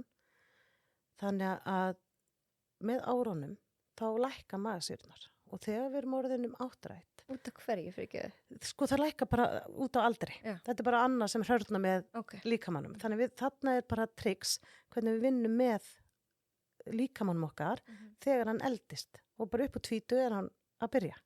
Þá er hann bara fyrir að snúa við. Eða svona 20-25. Áttrætt eru mælanlegar eiginlega, þá er magasýrnar eiginlega engar. Og það var svo skemmtilegt, ég átti hérna samtal bara það var kona sem vinnur sér læknaritari á dvalarheimili, það var semst í gær. Og við vorum hérna nokkra konur saman og þá hún segi, já, svo skrítið þegar maður sér að fólk borða svo lítið það. Og ég segi, það er ekkert skrítið, þetta er fólk að meðalaldur 75 áttrætt, þá hafið enga magasýrur. Við þurfum að hafa magasýrur til að virkja hormónin, svengdarhormónin og brjóta niður matinn og hafa löngun einhvern veginn til að borða. En þegar við höfum ekki magasýrur, þá vantar okkur þetta. En það sem gerist annað, að við tökum ekki upp ákveðin næringarefni þegar vantar magasýrur. Þannig í rauninni bara eftir 65 ætti bara allir að fá að sérstaklega taka B12-vítamín, passa steinefnin og járnið. Þetta er það sem að magasýrurnar hjálpa okkur við að umbreyta. Þannig að þetta skiptir gríðulega máli. Og þá minnka þær hægar, eða hvað? Nei, það var bara, við verðum að passa að taka þessi bætefni. Já, ég verður að minna að því að þetta minnka með aldri. Já. Ef við passum að taka þessi bætefni. Já, þá erum við allavega að passa að fá þessi bætefni. Já. Það sem við þurfum að passa með magasýrurnar er að borða rétt. Já. Borða ekki á stóra skammta. Drekka epletik ef þú þarft að bústa upp magasýrunum. Eða taka súrkál. Sítrónuvatni tali hjálpa, ég er ekki eins hlindi. Það er hægt að taka vítamin til að auka magasýrurnar. Ég vil alltaf að fólk byrji bara einföldu leiðinni, byrji bara á ykkur sem eins og til dæmis mango fyrir mat eða ananas hjálpar okkur að virkja magasýrurnar. Við getum líka eins og til dæmis ef við erum á veitingahúsi og við vitum að við erum með lága magasýrur og það er engin geimvísindi með hvort við vitum hvort við erum með lága magasýrur ekki. Það er ef við fáum uppþembu, húðkláða, okkur líður ekki vel að borða stóra máltíðir, þungar og við finnum bara ofta að við byrjum að borða við erum strax sött. þá vantar okkur oft magasýrur. En brjóstsviði? Brjóstsviði getur líka verið eitt af einkennum þess að vera með of lága magasýrur. Lágar, ég held að fólk halda þessi öfugt. Já, af því að málið það líka með fer bara í klemmu þegar matur situr of lengi og þá þrýstist þær sýrur sem eru upp hálsinn. Þess vegna kemur brjóstsviði. Þannig að fólk hjá mér sem hefur verið ráðgjöf, það er ofta alveg bara svona, hefur verið að taka í magasýrulækjandi lyf, það gerir henni öll einkennin verri. Þú veist, það fyrir að vanta B12-vítamín, járn, steinefni. Og það lýsir svo oft bara, ég er alltaf með heilaþoku og mér líður ekki nógu vel. Má ég spyrja, af hverju er fólk á magasýrulækjandi lyf? Það fer yfirlega á lyf og ég er ekki að segja að einhverju þurfi það ekki, en ekki allur þessi fjöldi sem er að lyfjum. Og svo er oft sagt, segir fólk við mig, læknirinn hefur sagt við þau, já þú mátt bara vera á svo alltaf, en það er ekki þannig. Þú ert að ræna líkamann mikilvægu bætiefnum með að vera alltaf á magasýrulækjandi lyfjum. Það er hægt að stúdera þetta, hvaða matur er þetta, borða minni skammta, borða einfaldari mat. Ekki vera að setja allt á diskinn sem er fiskur, salat, sósa, grjón og jafnvel kartöflur. Þetta er of flókið. Okay. Þannig það er hægt að skoða, það er hægt að einfalda þetta. Það er hægt að setja teskeið af epletiki í vatn fyrir máltíð og aðtöku hvernig það líður. Ef þú drekkur vatn með epletiki fyrir mat, hvort að þið líður betur að borða matinn og þú fáir ekki brjóstsviða. Ég fæ eiginlega alltaf spurninguna, virkar epletik og af hverju? Hvað er að gerast? Er það bara að hafa áhrif á magasýrurnar? Það er bara að hjálpa okkur að ýta undir magasýrurnar. Og það þarf að vera rétt etikið, það þarf að vera með móðurinni. einmitt. Þú veist, það þýðir að það er gerjað. Já, það var svona gruggugt edik. Já. Svona, já. Við viljum hafa bakteríurnar í etikinni. Og sko magasýrar er allt annað en þarmaflóran, bara ef einhver er að hlusta á... Já, sko þegar fólk kemur til mín og segir, þú veist, það er ómögulegt í meltingunni og segir við mig, já en ég er að taka góðgerla, en það verðist ekki vera að virka, eða þeir líður betur. Og þá vil ég segi oft, veist að góðgerlar eru góðir, þeir eru svona eins og plástur, að taka góðgerla, en ef að vandamálið er maginn, þá ná þeir ekkert að laga neitt. Ef þú meldir matinn ekki rétt, ef þú brýtur matinn ekki rétt niður í maguna, hann fer rétt pakkaður niður í þarma, þá geta bakteríuna ekkert gert. Þeir líður kannski betur að taka góðgerla, en þeir eru ekki að fara að lækna neitt eða hjálpa. En aftur á móti ef þú nærða að pakka matnum rétt, magasýrna virkir rétt, ensímin virkar rétt, þá þegar fer niður þarma, þá getur þið fara að taka góðgerla til að svona íta undir góðu bakteríunar í þörmanum. Getur fólk snúið svo eitthvað við með því að taka inn meltingar ensím? Til að byrja... Já, það getur alveg skoðað ef að þolir illa þunga máltíðir, þá getur það tekið inn meltingar ensím. Ég segi oft, byrjiði á etikinu, kannski það bara ódýrasta hjálpin og nóg. Ef hún er ekki nóg, eða það ráð, þá mæli ég með meltingar ensím. Og svo bara passa ekki af stóra máltíðir, allt þetta sem það taldir upp á. Algjörlega. Og við erum stundum að misbjóða okkur með stórum máltíðum. Og þetta er alveg sama í bókinni sem að ég gaf út hérna fyrir rúm ári, sem er 4 vikna mataprógrammi mitt sem að ég fór á, að þar er ég með læt vikta matinn, eða hvet fólk að vikta. Og það er ekki ástæðan ég vil að við lifum þannig, en fólk segir við mig eftir á, vá hvað það var skrítið, að mér leið vel, þegar ég var komin yfir þessa 3 daga, að bara að borða minni skammta. Og þú veist, við meldum matið betur. Þannig að vera alltaf og það er svo auðvelt að vilja alltaf fara að bæta á diskin. Ég veit það bara sjálf, ég er líka mennsk, sko. En það er rosa gott ofta að skammta sér. Algjörlega. Og það er blóðsykur lækkandi mataræði. Já, það er það mataræði sem ég bjóð til fyrir mig og ég hef kallað blóðsykursmataræði, blóðsykursjöfnun og til að minnka bólgur. Af því að auðvitað var það sem gerist hjá mér, því ég tek sjálf mig á þetta, að ég fann bara hvernig bólgurnar minguðu og ég fór að treysta líkamannu mínu betur og mér fór að líða betur. Og það var ekkert bara útliti, það var svo fyndinlega, ég spáði ekkert í það að ég var að missa svona kíló, að því mér leið svo vel bara í liðum, og þetta var svo skrítið að ég var bara stútir allt hverja einustu næringu sem ég borðaði og skammtastærðir og í hvernig flútti ég ætti að borða. Og svo fór ég að fasta með þessu. Þetta var bara svona, ég segi oft, mér líður eins og eitthvað að gefa mig töfratöflu. Þetta var svona besta breakthrough með heilsunum mína. Já. Sko, nú er ég búin að prófa þetta 7 daga mataræði hjá þér. Já. Og sko, ég borða alveg svona bara frekar holt, þó ég sé smá námigreis. en ég tók þetta bara mjög vel, þessa 7 daga, nema ég bætti inn morgumat. Já, að þú hreyfið svo mikið. Ég hreyfið mér rosa mikið. Og ég bætti líka stundum inn millimál. Já. Þannig að mér leið rosalega vel og aðal munurinn, ég fór að sofa betur, djúpsvefnin var meira, ég vaknaði útkvildari. Já, en spáði þér alltaf, þetta er einni viku sem prófaði þetta. Og þetta er bara matur, þetta er bara íslenskur matur. Já. Þegar fólk er að ringja mig og sérstaklega eldri konur ringja, mér langar svo að koma námskeið hjá þér, bara er þetta eitthvað svona vesen. Já, einmitt. Þetta er bara, ég sem má einfalda uppskriftunar, aðalmálið þegar er fiskur, þá vil ég helst að borða fisk. Ég er að sækist eftir þessu næringarefni. Einmitt, og líka sko, þegar ég sá engabalistan fyrst var ég bara, þetta er svo mikið, svo fór ég skoðan. Þá átti ég mér helmingin af þessu hvort sem er heima. Og þá var ég, þetta er pínu fælandi að hafa innkaupalistana því við erum að telja allt upp. Allt sem er notað í þetta er salt, pipar. Krydd, það er ekkert mikið af kryddum af því að ég er að taka út í þessu matræði óþolsvalda. Þannig að í það sem ég er að nota er hrein fæða, en ég er að setja inn ekki fullt, ég er að setja inn ákveðin magn svona af því sem að fólk gæti verið með óþol fyrir, eins og tómatsósu eða tómata, en þá þarf að búa það til sjálft. Þannig er það, sumi segir við mig, heyrðu ég þoldi hann ekki, þá bara ok. Þú ert ekki að þola, þú veist, mjög líklega með eitthvað þungamál með óþol, eða sumi bara skrítið betta, ég þoli aldrei neitt svona tómatmög, en þoldi þetta er búið til frá grunni. Þannig að það er alls konar pælingar við þetta mataræði. Hvað þoluru, í hvað skömmtum og ef þetta er mikill hreyfingu eða svo kallmi sem hefur verið hjá mér, ég bara stækki skammtana lítilega. Og það er svo fyndi, ég var með eitt sem er kraftliftingamaður og ég held hann hafi skammtastærðina hans voru bara, allan hafi ekki stækka á eitthvað smá. En hann lýsti þessu bara ótrúlega. Það bara hvað mikið breyttist hjá honum. Sem hún fannst eitthvað svona smá vera að hjá sér. Er þetta ekki svolítið bara eins og að núllstilla líkamann? Jú, ég segi það líka. Góði punktur er alltaf. Bara tökustundum mataræði, þess að vera okkur kúr. Ég hugsa oft þegar ég er að taka vikunum mínu, ég tek oft eina viku, að þá segi ég bara, ég er að ná aftur núllstillingu og það núllstillist allt. Mér finnst hausinn á mig núllstillast og ég not oft bara vikuna, bara þetta er vikan sem ég er að núllstilla mig. Ég er samt að borða. Einmitt.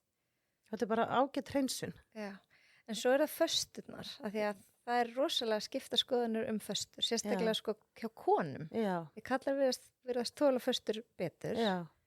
Þannig þú varst sjálf hrifin að því að fasta? Sko ég fastaði náttúrulega, byrja bara á 5-2. Já. Ég var bara að fasta 2 daga í viku sem ég borðaði, 2 litla máltíðir. Þannig byrjaði ég, þegar ég byrjaði á prógraminu mínu og ég fór að upplifa það þegar ég náði þessum 2 dögum að borða bara svona 2 litla máltíðir og að mér leið rosalega vel. Ég fekk alveg svona orkubúst og ég var þannig bara heil lengi. Svo fór ég að bæta við að fasta 1 dag í viku og svo var ég svolítið svona heilluð af því, fasta í 1 sólarhring. En svo fór ég að stúdera föstur og hlusta podcast og þetta er alls konar. Þannig heilsu ávinningur fyrir þig, hver fannst þér að vera áður hún fyrir? Mér fannst ég bara einhvern veginn það var eiginlega svona, ég lýsið oft sem svona ákveðinu bara blissi.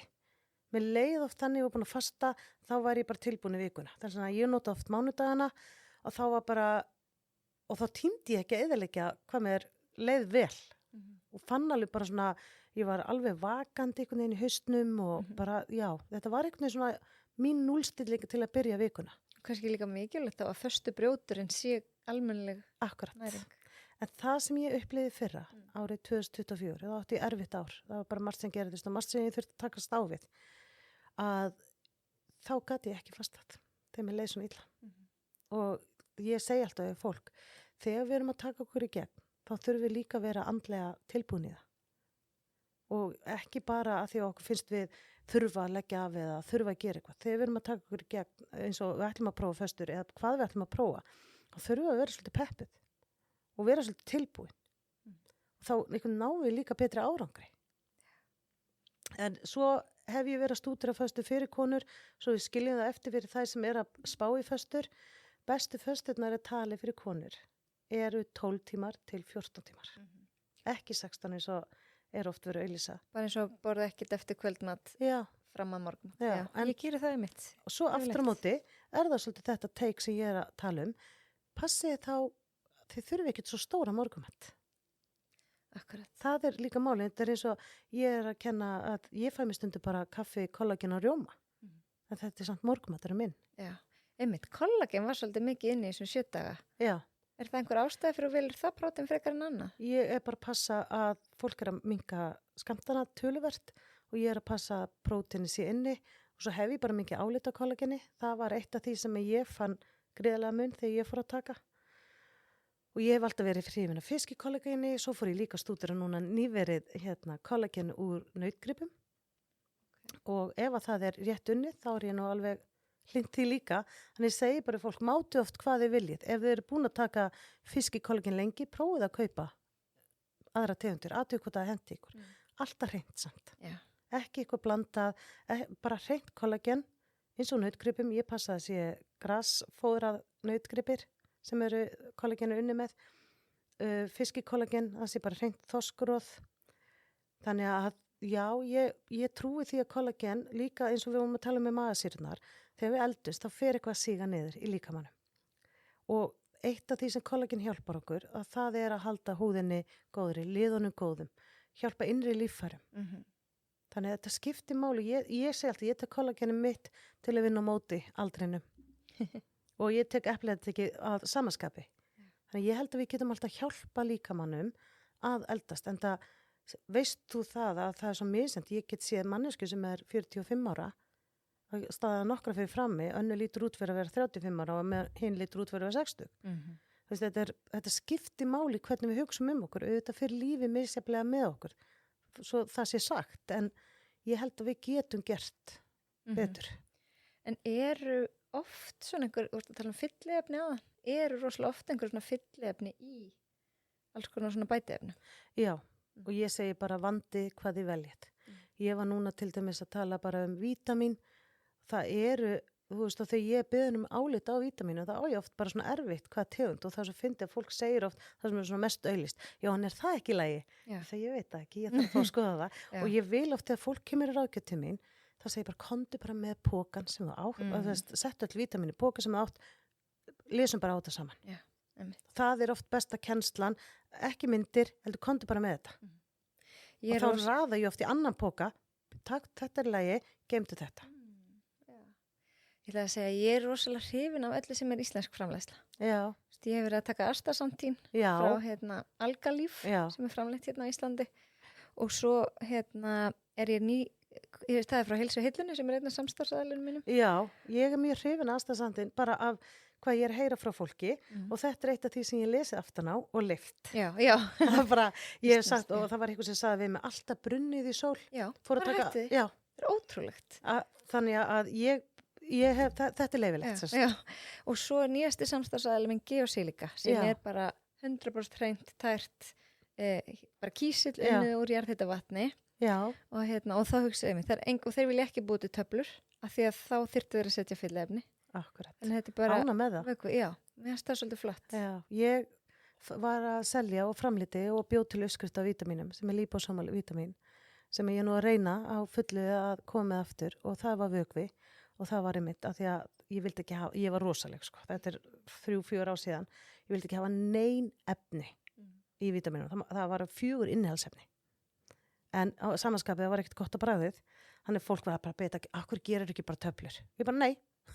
Nei, einmitt. En svo kom Eyþór vinur minn með mér inn í það að reyna að taka vítamínin aftur og hann upplifði það að við vorum að fá pröfur, fórum á fund með þeim og erum að reyna að starta þessu aftur og hann fekk svona suð fyrir eyrun og hann var alveg ómöluður í einhverja dag og svo segir hann bara, ég er búin að vera með eitthvað svona skrítið í eyrunum í 3 vikur og ég bara, heyrðu, við hefum pröfur inn að B12 þannig að taktu ofurskamt og sjáðu. Daginn eftir hitti hann, hann gerir þetta og svo daginn eftir því hitti hann og horfði hann á mig og sagði, þetta er sturla sko, suðið er farið. Þannig að hann þurfti að taka hressilega. Þannig að við bæði erum svo eldheita þetta séu frábær vítamín og sam og þú sagði með kísilinn, þá verður við eitthvað. Ja. En eru einhver bætiefni sem þér finnst nauðsynleg? Er einhver sem við fáum ekki nóg mat? Við vitum að það er D-vítamín, við vitum að það held ég allir. En er eitthvað annað sem þú eitthvað bætiefni sem að... Ég náttúrulega segi alltaf við fólk, passi ykkur ekki bara að fara og kaupið eftir ykkur markasetningu. D-vítamín, klárt mál. Ef við erum eldast þá hef ég sagt bara keyptu kollagen og bara svona þannig þú setur í vatn eða kaffið eða grautin eða hvað það er, þetta er bara viðbót við matinn. Því miður þá er það þannig hér á Íslandi að það eru margir sem eru í B12 vítamínskorti. Þannig að ég hef ráðlagt að fara til læknis og taka blóðpröfur og mæla hvar ert í B12. Að því að það virðist vera eitthvað genetist hérna í Íslandi að við erum að nýta það illa. Já, er það þannig? Að það þarf að vera rétta formið á B12 vítamíni. Þannig að ég vil meina það að við eigum bara rétt á því. Við borgum inn í heilsugæslustöðina. Við borgum inn, ef ég skráum inn í ykkur heilsugæslustöð, þá fær þessi heilsugæslustöð á hverju einasta ári greitt með mér. Þannig ég á rétt á því að labba inn í þessi heilsugæslustöð og segja, get ég fengið blóðpröfu. En það fólk lýstiði fyrir mér að það er mjög erfitt að fá blóðpröfur og það er að því að heilsugæslustöðin þarf að borga blóðpröfuna. Og þau eru náttúrulega að passa að puttuna sína.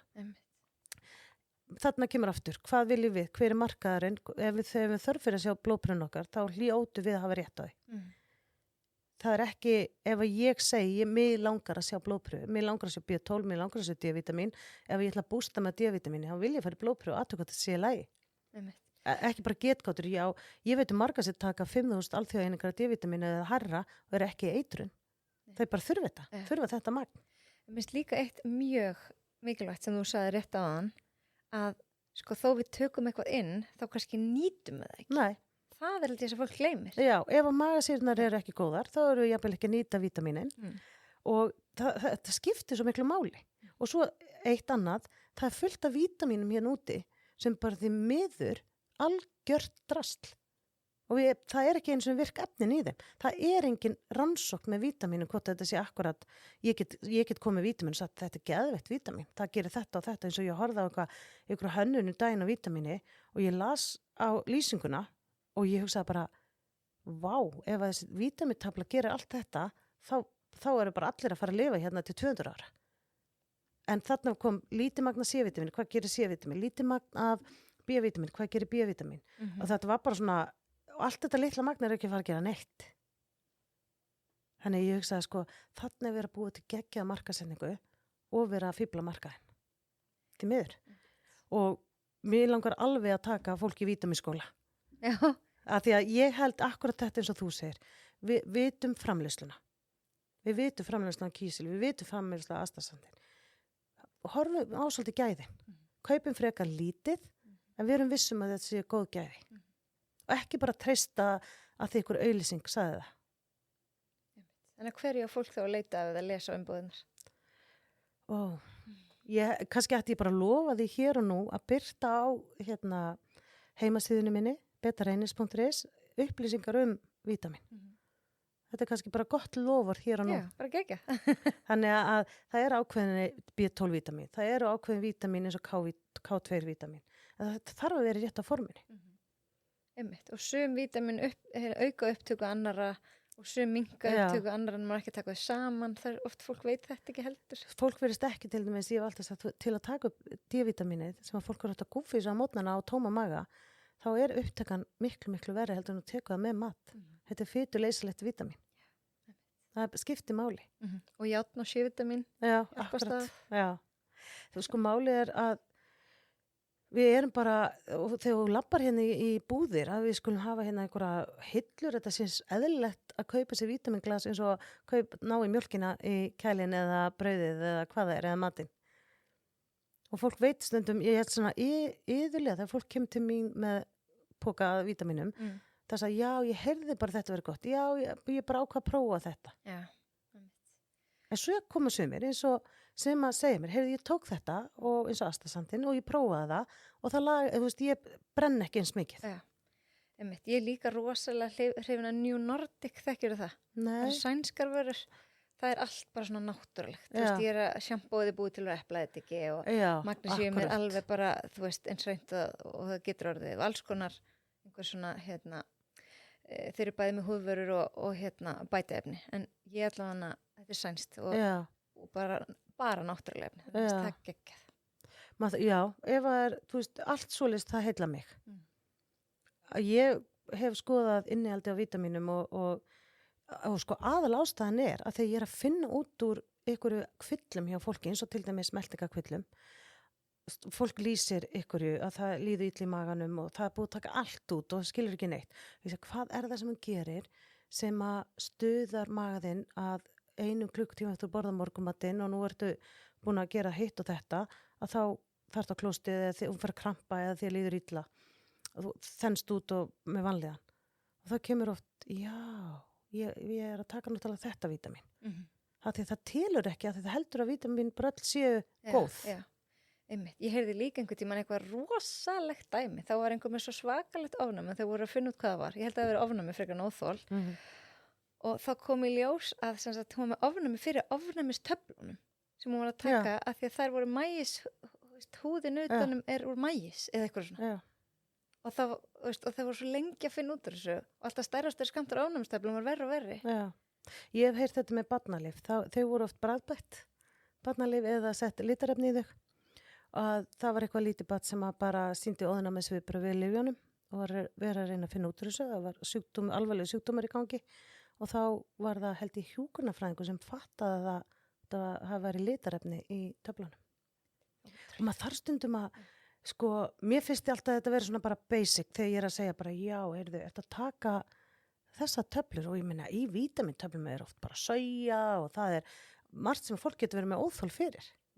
Þannig að þegar ég benda á þetta, fólk er bara, vá, mér finnst þetta að vera bara svona basic. Ef við hlustum og skoðum, þá erum við ofta að finna út bara af hverju er ég að taka, ef ég tek þetta lyf eða þessa töflur, þá byrja við líkamannum mínum að versna. Þá er líkamann að segja eitthvað. Þá er hann að segja, hei, þú verður að gera betur, þú verður að breyta. Það þekkir ekki strikamerkið eins og Kristín vinkuna tala svo oft svo skemmtilegt, eins og þetta skanna við búð og það þekkir ekki þetta strikamerkið, veit ekki hvað að gera við þetta. Og það er alveg þannig, ef þú verður þreytt eftir máltíð, þá er bara af hverju. Borðaður mikið, borðaður miklu og flóknar samsetningar, hvað er það? Akkur er líkaminn að sína þreytumerki? Nákvæmlega. En þú ert nokkur sem núna búin að nefna soja. Já. Það er augljóslega ofnæmisvaldur hjá mörgum. Já, ofnæmisvaldur, þetta er hormónatruflandi efni, þetta er ekki unnið, sko ef þú kaupir soja frá Bandaríkjunum, þá er framleiðslan þar, og ég horfði ykkur tjóna á ykkur þátt sem sýndi framleiðslu á soja, þetta er í ykkur áldungum, þetta er alls ekki framleiðslu eins og á að gera soja. Þetta er sojabaunir. Já, það er bara rækta og svo búið til sojaprótein náttúrulega úr því. Og soja duft líka sem er notað í matvæliðina. Við höfum meiri sig að nota hérna og er notað hér á Íslandi til að búa til íslenska slátrið okkar. Af því að þetta er ódýrt prótein og matvæliðinaðurinn er bara, þú veist, bara soja og repjúlega. Bara ef við neytundur getum gert eitthvað, prófum að segja nei takk. Já. Og ég veit að ég man ekkert hvaða sláturtegundu er, en horfið á hvaða slátur kepur með soja, reynið þá velja hitt merkið. Og hvernig lýsir það sér? Svona soja áþól eða hvað getur soja gert? Sko soja getur náttúrulega sesta hormonaviðtakana og verið estrogen líkjandi, þannig að við viljum ekkert ómikið soja, sérstaklega ekki unnið á þennan hátt. Það er þungamálmar í soja, þetta er unnið í áldungum. Þetta er í rauninni ekki eðlileg framleiðsla, þannig að soju fyrir í magan á fólki og ég fæ oft fólk til mig með svona niðurgangseinkenni þegar með soja óþol. Þannig að ég segi alltaf sojavítaminum, matvælum á ekki eiga sér stað. Það sem ég veit ef þetta er að fólk er að drýja framleiðsluna með ódýrari faktorum. Ef ég kemist ekki í soja eins og Japan, þar sem soja er réttunnið og þá er það að hafa góð áhrif. En sojasósa sem allir er að setja á hrísgrjónin sín, er það sama? Já, það er unnið úr soja. Og hvaðan er hún? Er þetta soja frá Bandaríkjunum eða hvaðan er þetta unnið? Og hvernig er þetta unnið? Eins og fylgdist ég með þætti frá Japan þegar voru að sína hvernig gerði þau sojasósunar. Ef ég fengi svoleiðis sojasósu þá myndi ég bara segja já takk, sko. Já, en fjöldaframleiðsla þessi iðnaður, hann er pínleita eyðileggja fyrir okkur að því að auðvitað sojasósin sem var uppalega er á fín algjörlega, en ekki unnin eins og framleiðslan er í dag. En er það ekki rétt að það sem er framleitt svolítið sem vegan matur, það er svolítið mikið soja? Jú. Ég var að vinna sem kokkur á kvikmyndasetti fyrra og við vorum ekki mörg, við vorum 25 og það var 1 vegan. Og ég hef alveg verið skýr með það. Ég vil svona síður vera að elda vegan mat í svona verkefnum að því að ég er kokkur fyrir 25 manns. Þannig að ég hef ekki tíma til að vera útbúið frá grunni vegan mat. Þannig að ég þurfti að elda handa henni, bara kaupa tilbúið og ég fann til. Ég sagði bara við hana, veistu það, þú ert eina manneskjan á setti sem ég er ekki að næra. Ég bjó til allt frá grunni. Ég hafði einu svona böttutíkan og ég gerði sem þess að nanbröði sjálf þó ég væri með 25 manns. En ég gat ekki sinnt henni að hún var ein af öllum hinum fjöldanum og það var ekki ástæða að fá auka manneskinn fyrir eina vegan og þetta var rosa leiðilegt. En ég fann það alveg. Þetta hafði áhrif. Ég sagði, horfði á hana. Ég sagði, ég sé bara að þú ert ekki að fá nógu góða næringu.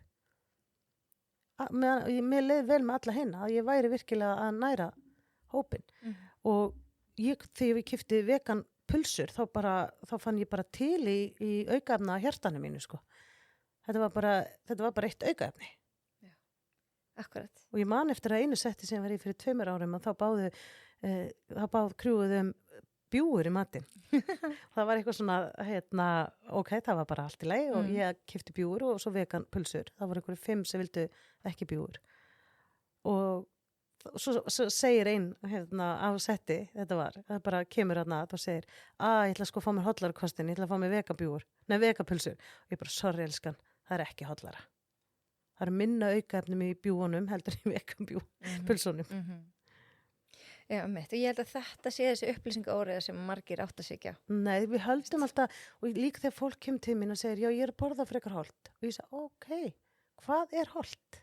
Já, hvað Alveg svo þú segir, hvað er heilsa? Hvað er holt? Ég, grein sjálfum með nikkulóðþól, þannig að fyrir mig að borða hnetur eða hirsi eða fræ er ekki holt. Líka minn bregst illa við því. Þannig að það er ekki holt fyrir mig, en það er svo klárlega holt fyrir einhvern annan. Algjörlega. Við erum bara að gefa okkur tíma og rými til þess að finna út hvað hendar okkur. Já, eða bara hlusta. Ef við þurfum á klóstið eða fáum upptembu eða við fáum kláða eða okkur líður eitthvað illa af því sem við borðum, það kemur ekki bara allt inn. Þegar fólk segir, nei, það er alveg útilokað þessi maturinn. En það ég var hjá meltingalækna og sagði að þetta geti ekki verið maturinn. Og ég er alltaf bara svona, nú, matur er boðefni. Og boðefni geta haft góð áhrif og boðefni geta líka haft slæm áhrif. Og skipti máli hvað við setjum inn fyrir varirnar, hvernig þessi boðefni virka á okkur. Getur þú farið aðeins dýpri í þetta? Í boðefni? Já. Ég elska að tala um boðefni. Málið er það að kannski best að lýsa þessu á mannamáli. Þegar ég finn að ég fyrir niðursveiflu og mér líður ekki vel og bara ég hef oft, að því núna hef ég samstarfsmann sem er líka náttúrulega minn besti vinur og ég næ að tala svolítið þetta við hann og þegar við finnum að það búið að vera keyrslákur, búið að vera álag og ég horfi á hann og ég segi bara, vá, ég er ekki búin að fá nægilega boðefni. Ég er ekki að borða nógu holla mat, það búið að vera alltaf mikið stress og svo kemur að samanskapi, ég fyrir að elda matinn minn sjálf, ég fyrir að borða matinn minn og mér líður vel og ég er að fá góða næringu og það er engin öfgar í því. Það er bara, ég er að borða mat sem ég elda sjálf. Og hann horfði á mig daginn og sagði, vá, hvað ertu að gera? Ertu að byrja að taka eitthvað vítamín eitthvað? Nei, ég byrja að fá rétt boðefni, bara matinn minn. Matur skiptir máli líka hvernig mér líður andlega. Líka hvað drifkraft ég hef. Það skiptir máli hvort ég er að kaupa tilbúin mat eða borða hlaupum eða hvað ég er að gera. Og það sem þetta skiptir máli fyrir, eins og þú sagði svo réttilega þegar þú varst að taka mataprógrammið mitt vikuna, blóðsykurstjórnun, að þú fórst að sofa betur.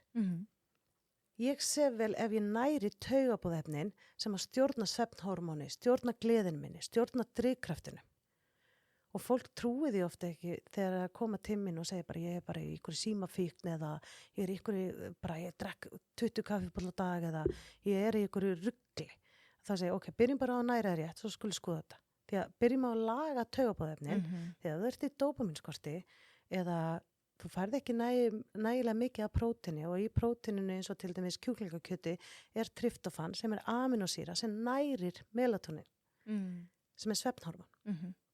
Þá ertu náttúrulega, við þurfum að næra alla þætti bæði taugabúðefnin, þannig nærum við okkur andlega líka. Þegar við erum að næra okkur réttu búðefnum, þá líður okkur betur. Og svo þurfum við vítaminin, við þurfum að vera að taka þau upp rétt líka til að nota svo B12. Því ef við dettum niður, og ég er eina af þeim sem að þurfti alltaf B12 vitaminsbrautur, ég fann alltaf því ég var í skorti. Ég var bara tárast yfir litlu hlutum, mér fór að líða illa, ég fór að vera með meiri kvíða, það var bara, mér vantar B12 vitamin. Já. Það var ekki þannig til aðstæðunar, þetta var næringaskortur. Einmitt. Sko, steinefni, því við erum búin að tala svolítið mikið orkuefnin og svona, en steinefnin, eða þessast bætefnin, en steinefnin, þau hafa náttúrulega svo rosalega mikil áhrif á hormónum frá, eða bara allt sem er að gerast í líkamannum. Já. Og ég segir ótrúlega góða sögu svo að fólk muni af hverju vill ekki vera fyrir steinefnaskorti. Já. Sko, ég ætla að byrja því að segja að steinefnaskortur kemur fyrst og fremst eftir að ketoæðið tröllreiða öllu. Fólk er ennþá komið til mín, já, ég var keto, ég er hætt, en það er rauninni byrjar ekki að borða ávist eftir.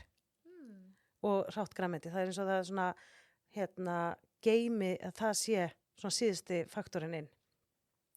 En allavega, sagan að steinefnaskorti er að þegar við drekkum mikið vatn, erum í miklum hita og eða svitnum mikið, þá getur við orðið fyrir steinefnaskorti. Og þetta gerist oft þegar fólk fer til útlanda. Og ég veit fólk sem hefur farið til útlanda og verið svo sett inn á sjúkrahús að það líður eins og það sé að fá hjartaáfall, því líður eins og einn lýsti því, hann var minnislaus, vissi ekki, hann var með dóttur sinni, vissi ekki hvað dóttur hans hét. Hann var alltaf bara, horfði á hana og ég myndi ekki nafnið hennar. Það var steinefnaskortur. Það var steinefnaskortur. Skammtíma minnið hverfur í steinefnaskorti, í hitanum, en svo segir fólk, jú, það er allt í lagi, ég drakk alveg 2-3 lítra af vatni. Vatni skólar út steinefnanum. Þetta er mjög mikilvægt og eins og með omega 3 og 6 að passa þetta jafnvægi, að passa líka jafnvægi með steinefnin. Og pössum okkur er heitt úti, eða til heitra landa, eða mikið sól, eða við svitnum mikið í svefni, eins og við kannski sem að konur gerum, og líka svo sem kallar, að bætum þetta upp. Við þurfum ekkert endilega steinefna töflur, en pössum þá að borða meira græmynda ástum. Kókos og vatn kannski líka. Já, og bara pössum að við séum líka að borða góða mat sem er að gefa okkur steinefni. Já, einmitt. Og ef það dugur ekki til, þá mæli ég með steinefna töflum, eða steinefna drykk. Já. En helst að reyna að fátum mat, helst að reyna bara að skera niður góða ást á sumadögum. Það er ástæð þegar sumadagar, þá eigum við að skera niður fullt af ástum græmindi og borða. Það er að hjálpa líkamannum í hitanum. Og bara eða prófa að kæla fyrir næstu hitabilgju sem kemur vonandi hérna á Íslandi, kæla vassmelónu. Já. Og ég segi alltaf þegar ég reyna að fá kalla til að borða vassmelónu, ég segi strákar, þurfa að borða vassmelónu því að það myndast nitróxíð og það hjálpar ykkur með testastöranið. Það er bara þetta steinleikur. Og ein kona sýndi mér, hún var í einn kaupaferð og hún var með lista frá mannum, keyptu 5 vassmelónu. En minnst áverð að vera að tala um þetta áðan með ávextin og keto, því að ég hlusta á hlaðvarpum daginn þar sem að viðtal við sænskan lækni sem er búin að vera karnivor, sem sagt bara kjöttmataræði í örugglega einhver árið eitthvað. En hann sagðist alltaf borða ávegst á kvöldin. Já. Hann hafði bætt því eftir einhver, greinlega bara að pröfa safran. Já. En hann var farin að bæta inn ávegstum á kvöldin. Já. Þannig að hann fann það greinlega. Ég skoði þessa síðu og mér finnst bara magna að fylgjast með suma og mér finnst bara magna hvað fólk gerir ef að líkaminn þeirra svarar því að því líði betur. Hvaða síður sér? Karnivor síða. Já. Þegar fólk er bara að borða kjött. Þetta er sérst Íslands síða sem ég er að fylgja hópnum. Og mér finnst þetta bara athyglisvert. Því mörgum liður svo miklu betur af þessu. Já, en ef ég myndi prófa ég myndi gera þessu þess. Ég verði þá borða græmmiti og ávegst á kvöldi. Það er bara klárt. Til að fá steinum. Akkurat, og það er bara, ég sé þetta ekki alveg raungerast hjá mér að prófa þetta, því að ég trúi því líka. Við erum, matur er eitt, og svona félagsleg næring annað. Já. Og fyrir mér er matur líka svona félagsleg tengst. Algjörlega. Og þegar ég fer inn í eldhúsið mitt og elda og vona gestum, það, tilhlökkunin er oft skemmtilega en atburðunum sjálfur. Að vera að elda og njóta, eins og þegar ég var að vinna fyrir kvikmyndaverkefni sem ég var í á Höfn. Sem reynda að nota bene við komumst all til Cannes. Heyrði, þú ert nýkomin heim. Já, myndi maður heimsfilm sýnt á Cannes. Gaman. Og bara magna að fylgja þessum hópu. Þetta var æðislegur hópur og ég myndi alveg klárt fara með þeim aftur í svona verkefni. Þetta er algjört puð, ég var alveg aði stundu 14 tíma á dag, en það var svo mikil ást. Og ég sagði alltaf við þau, ég var inn í eldhúsi að elda, ég hafði alltaf tónlist. Og þau sagði alltaf, þau komið þreytt inn og eitthvað, það var bara svo gott að heyra tónlistin og finna matarlyktina. Þetta er svona ákveðin félagslega nöytt líka. Sita niður saman að borða, njóta, fara yfir daginn, eins og þegar kvöldmaturinn var hjá okkur og þegar voru erfiða tökur, þá var vinkona mín sem var líka vinnarna sett, Kristín, hún passaði að kveikja kertum og skreita og svo kom liðið og það var bara, það láfið við segjum tár. Matarlykt, svona falleg umgjörð. Þetta er félagsleg tenging líka. Og ef ég væri í einhæfu fæði sem að ég veit alveg að henda sumum og ég er ekki að draga það niður, þá það myndi eitthvað skorta hjá mér. Fyrir mér er að hafa fjölbreytni líka í mat og geta borðað alls konar og prófað alls konar. Það er eitt sem að mér langar rosalega mikið að spyrja þetta. Það er gervisæta. Er þín skoðun á gervisætu? Já, hún er reyndar ekkert falleg, Nei. Ég er náttúrulega bara vil alls ekki gervisætu. Ég er sammálaðið það. Já, og ég talaði fyrir því og það var reynd að hendi mig rannsóknir þegar ég var í háskólanum að ég sagði við eina sem ég var með þess að læra með, sem var í öðru ekki í næringafræði, við vorum náttúrulega með fullt að deildum að hún var með sykursýki og hún fyndi að sykurinn hækkaði ekki þó hún verið að taka gervisætu. En svo fórum að lesa að gervisætan hefur áhrif á bakteríurnar og bakteríurnar hafa áhrif á blóðsykurinn og ég bara, svo fyrir utan það að iðulega þegar eitthvað er að í maganum, þá er það versta sem hún lætur onni þig er gerfisæta. Bara eitthvað gerfi. Bara eitthvað gerfi, Já. bara ekki láta neitt gerfi, Nei. ekki neitt unnið. Þannig að, en ég veit að stevia hefur, hún á að virka jákvætt á bakteríunar. En svo er fólk að prófa hann í ómiklu magni, þá getur hún haft neikvæð áhrif. Okay. En hún er, ef fólk spyr mig, sérstaklega náttúrulega fólk með sykursýki 1, sagt bara, hef ég eitthvað? Og það er alltaf bara prófað stefju og fyndu magni sem þú þolir. Af því hún er úr laufi. Já. Já. Þannig að það er svona það sem ég segi, og á er reyna ekki að kalla hana sætu, þetta er bara sætuefni. Já. Þetta er ekki gerfisæta, þetta er ekki búin til sæta. Já, ok. Nú hún er sætuefni. En svo er annað, með stefjunu eins og margt annað, við verum að treysta framleiðslunni. Svo ekki bætt einhverju. Já, og framleiðandi sé að gera rétt. Akkurat, það er reyndar einmitt. Þá þarf maður svolítið kannski bara næringalæsi að kunna lesa utan á umbúðunar. Akkurat. Og það er alveg pínu trikki, en það er eins og þú sagðir, stundu fer maður að treysta merki, eins og ég vissi að það var íslenskt merki og það var maður sem bara byrjaði að selja vítaminlínu og gerði ógeðslega vel. En svo var það bara keypt og þá byrja ykkur aðrir að, þú veist, auðvitað við þurfum að gera þetta útýrir á og þá breytist það. Markanum spyr ekki um það því að treysti merkinu. Og það þurfum svolítið að vera gagnrýnin. Þú veist, hefur þetta breyst, er þetta haldast, hendar þetta mér, er þetta fara jafnvel í mig og svo bara enn og aftur. Við þurfum kannski ekki að taka B12-vítamín ef við erum í góðum gildum og við þurfum alltaf að fara yfir meðalgildin. Þegar læknir segja, já, þú ert fín. Ef þú ert kannski undir meðalgildunum, þá bara taktu sjálf ábyrgð, ég ætla að koma mér yfir meðalgildin. En mér finnst sko, ég hef verið að fylgja einni á Instagrami inn okkar ár núna sem heitir Glucose Goddess. Veistu hvað hún er? Já. Mér finnst hún með mjög mörg góð ráð til þess að lækka blóðsykurinn. Bara fara í göngutúr eftir máltíð og allt þetta. En hún setti einmitt einhvern tímann út að gerfisæta væri betri en sykur. Og það er í eina skipt sem ég bara, nei. Ég er svo ósamála bara út af því ég veit að þetta hefur áhrif á þarmaflóruna sem að getur haft áhrif á svo margt. Já, algjörlega. Ég því miður, þá er alveg þannig að ég átti gúru. Ég bara átti svona gúru þegar ég er að byrja í næringarþerapíu. Þessi gúru minn heiti Dr. Paul Clayton og er breskur læknir og hefur verið með svona heilsu. Hann kendi mér allt um olíur, ég las allt bara, ég saugum mig þekkingvas. Hann var bara geggjar. Síðan kemur hann til Íslands og mér er búið að fyrirlestur hjá honum og mér er búið að hitta hann eftir fyrirlesturinn. Af því að þau sem voru með fyrirlesturinn vissu það að hann var bara gúrúi minn.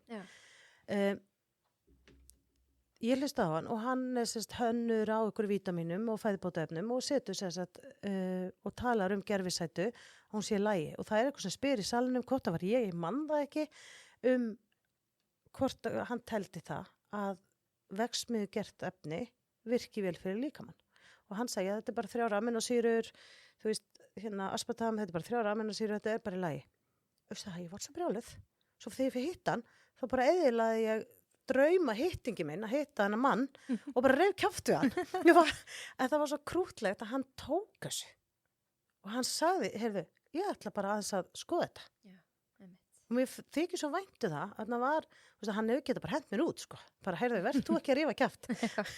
En þarna fór ég alveg yfir línu af því ég trúði ekki að hann af öllum myndi finnast þetta. En þú ert greinilega bara að fylgja þínum gildi. Já. Sterk gildi. Og mér var svo erfitt eftir og var ég bara svona, eðilega þetta fallega samband okkar, en svo fekk ég kveðju frá honum og hann spyr um mig, hann sagði, hvað segir þarna íslenska sætu kona mín?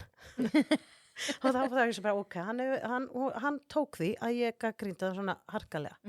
Og svo vissi ég það að hann fór að skoða þetta. Ég veit ekki hvort hann hefur breytt, en hann tók allavega þú veist að hann hlustaði og það er það sem er svo fallegt. Alvöru vísindamanns. Já, ég hef verið gagnrýnd á læknadögum, það var reynda doktor í næringarfræði að tala um olíur og ég er rétt upp hönd og ég sé bara hvað hún reiðist við mig. Í staðin fyrir að segja, nei, við höfum bara skoðað rannsóknir, við teljum þetta vera rétt. Og það voru læknar í salnum sem sagði, já, en við erum eiginlega svona meira inn á þessu að það þurfi að passa svolítið olíunar. Þarna myndast rosalega svona konfliktar og hún stóð svo föst á sínu í staðin fyrir bara vísindi eru vísindi. Þau breytast og við þurfum að skoða, er þetta svona? Já, Af því að til virkar þetta rannsóknir svona sem- til lengri Já. tíma, þar sem við vitum betur í dag en við gerum áður, er þetta rétt. Akkurat. Svo er eitt sem að mér finnst mjög áhugavert og ég er líka mikið búin að spá í. Að sko, í fyrsta lagi náttúrulega sama mataræði hendar ekki öllum eins og þú ert búin að tala Já. um.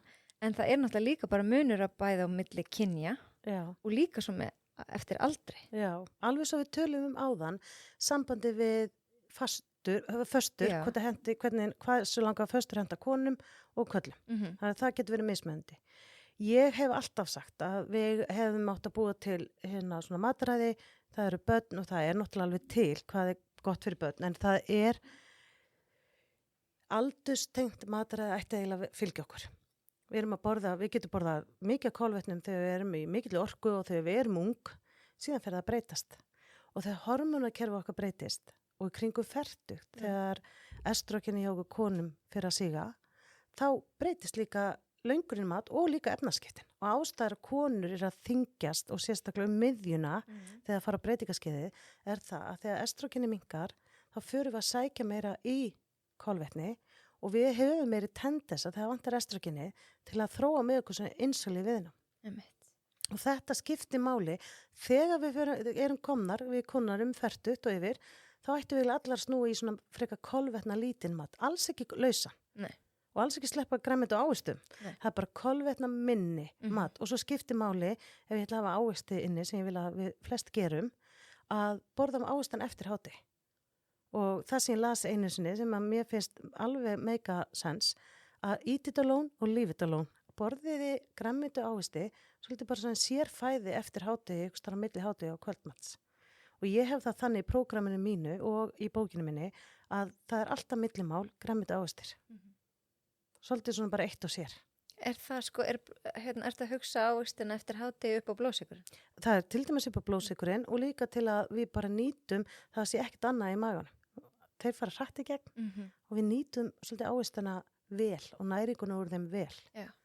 En það skiptir máli fyrir blóðsykurinn að borða ekki mótnana, hvort það er kolvetni ávistir, hvernig það hefur áhrif á fitusöfnun og blóðsykurinn setna deginu.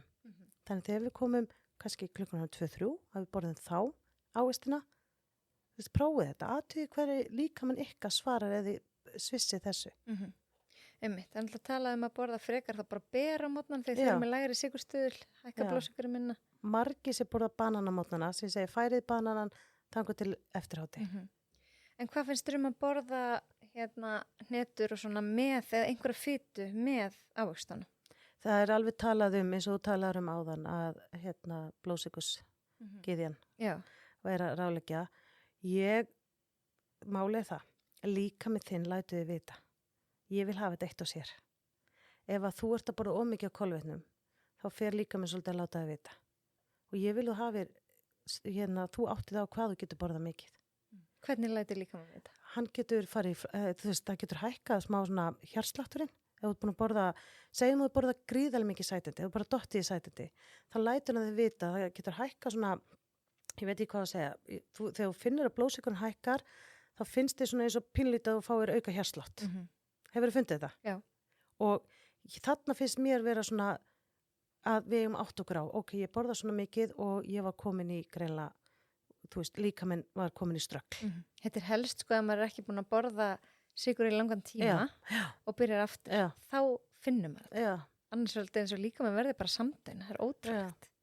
Ég hef einu sinni tekið svona átkast í, ávistu, ég man ekkert hvort það var súkkulaði með jarðarberjunum með eitthvað, ég bara borða, svo allt í hennu fann ég þetta, hausa bara, já, ok, þetta var mikið.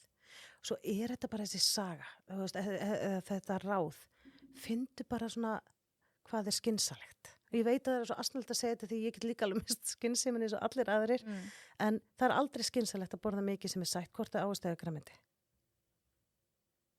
En við þurfum að borða þetta.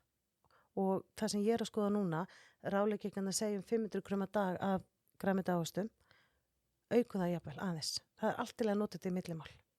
Og þú getur líka, ef við erum rosalega dugleg og erum að hreyfa okkur mikið, gert eins og þú talaði áðan, að taka þetta á kvöldin. En sko, Og talandi um æfiskeiðið, mhm, ég held, þetta á líka við kallmenn, þeir bara fara aðeins seinna á breytingaskeiði. Þegar testósterón þeirra er samt byrjað að minnka fertugt. gleymist eftir að ræða það. Já, Já.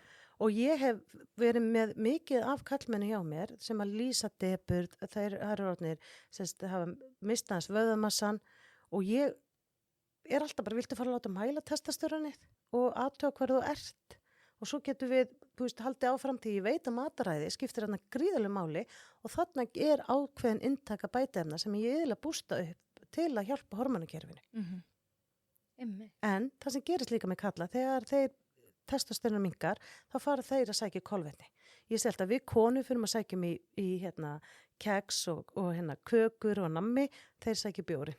Það bara er kallagt að ná sér í bjórglasi. Bakaða kartöflur eða Já, akkurat. En hérna, en þetta er bara þróunin þegar við eldumst, þá gerist þetta. Getum við einhvern veginn hægt á þessu, ég veit ekki að þetta snúsa við, með mataræði, þeir sem eru til dæmis að hormóna uppbót, væri hægt að, hvað segir maður, að minnka þá uppbót með því að borða bara réttar eða... Sko, það er akkurat þarna sem að ég tek, hérna, mér finnst skemmtilegst að taka við fólki og leiðbeina með blóðsykursmataræðið. Þarna ertu að komin á það mataræði. Og ég er að segja við fólk sem er á námskeiði, eins og þegar þú prófið vikuna, þetta er svolítið það sem við þurfum að venja ykkur á.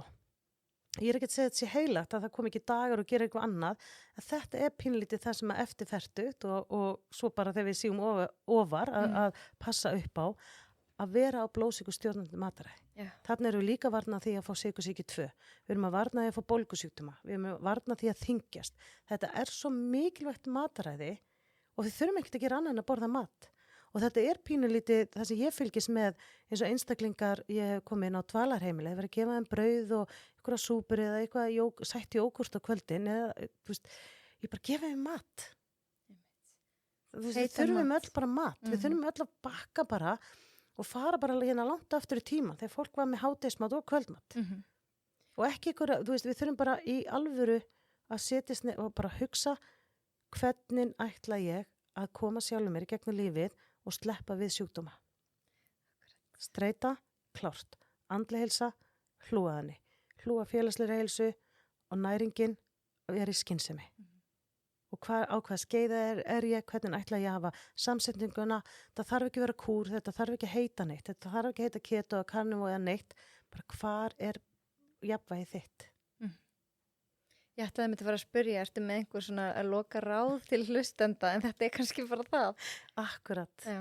Er þetta ekki gott svona til að gefa hlustandanum hvað hann getur tekið með sér inn í framtíðina? Einmitt. Og bara alltaf pakka þessu pínu saman, það sem þú ert búin að fara yfir, sko. Þannig að hvað er þá framundan hjá Betur Reynis?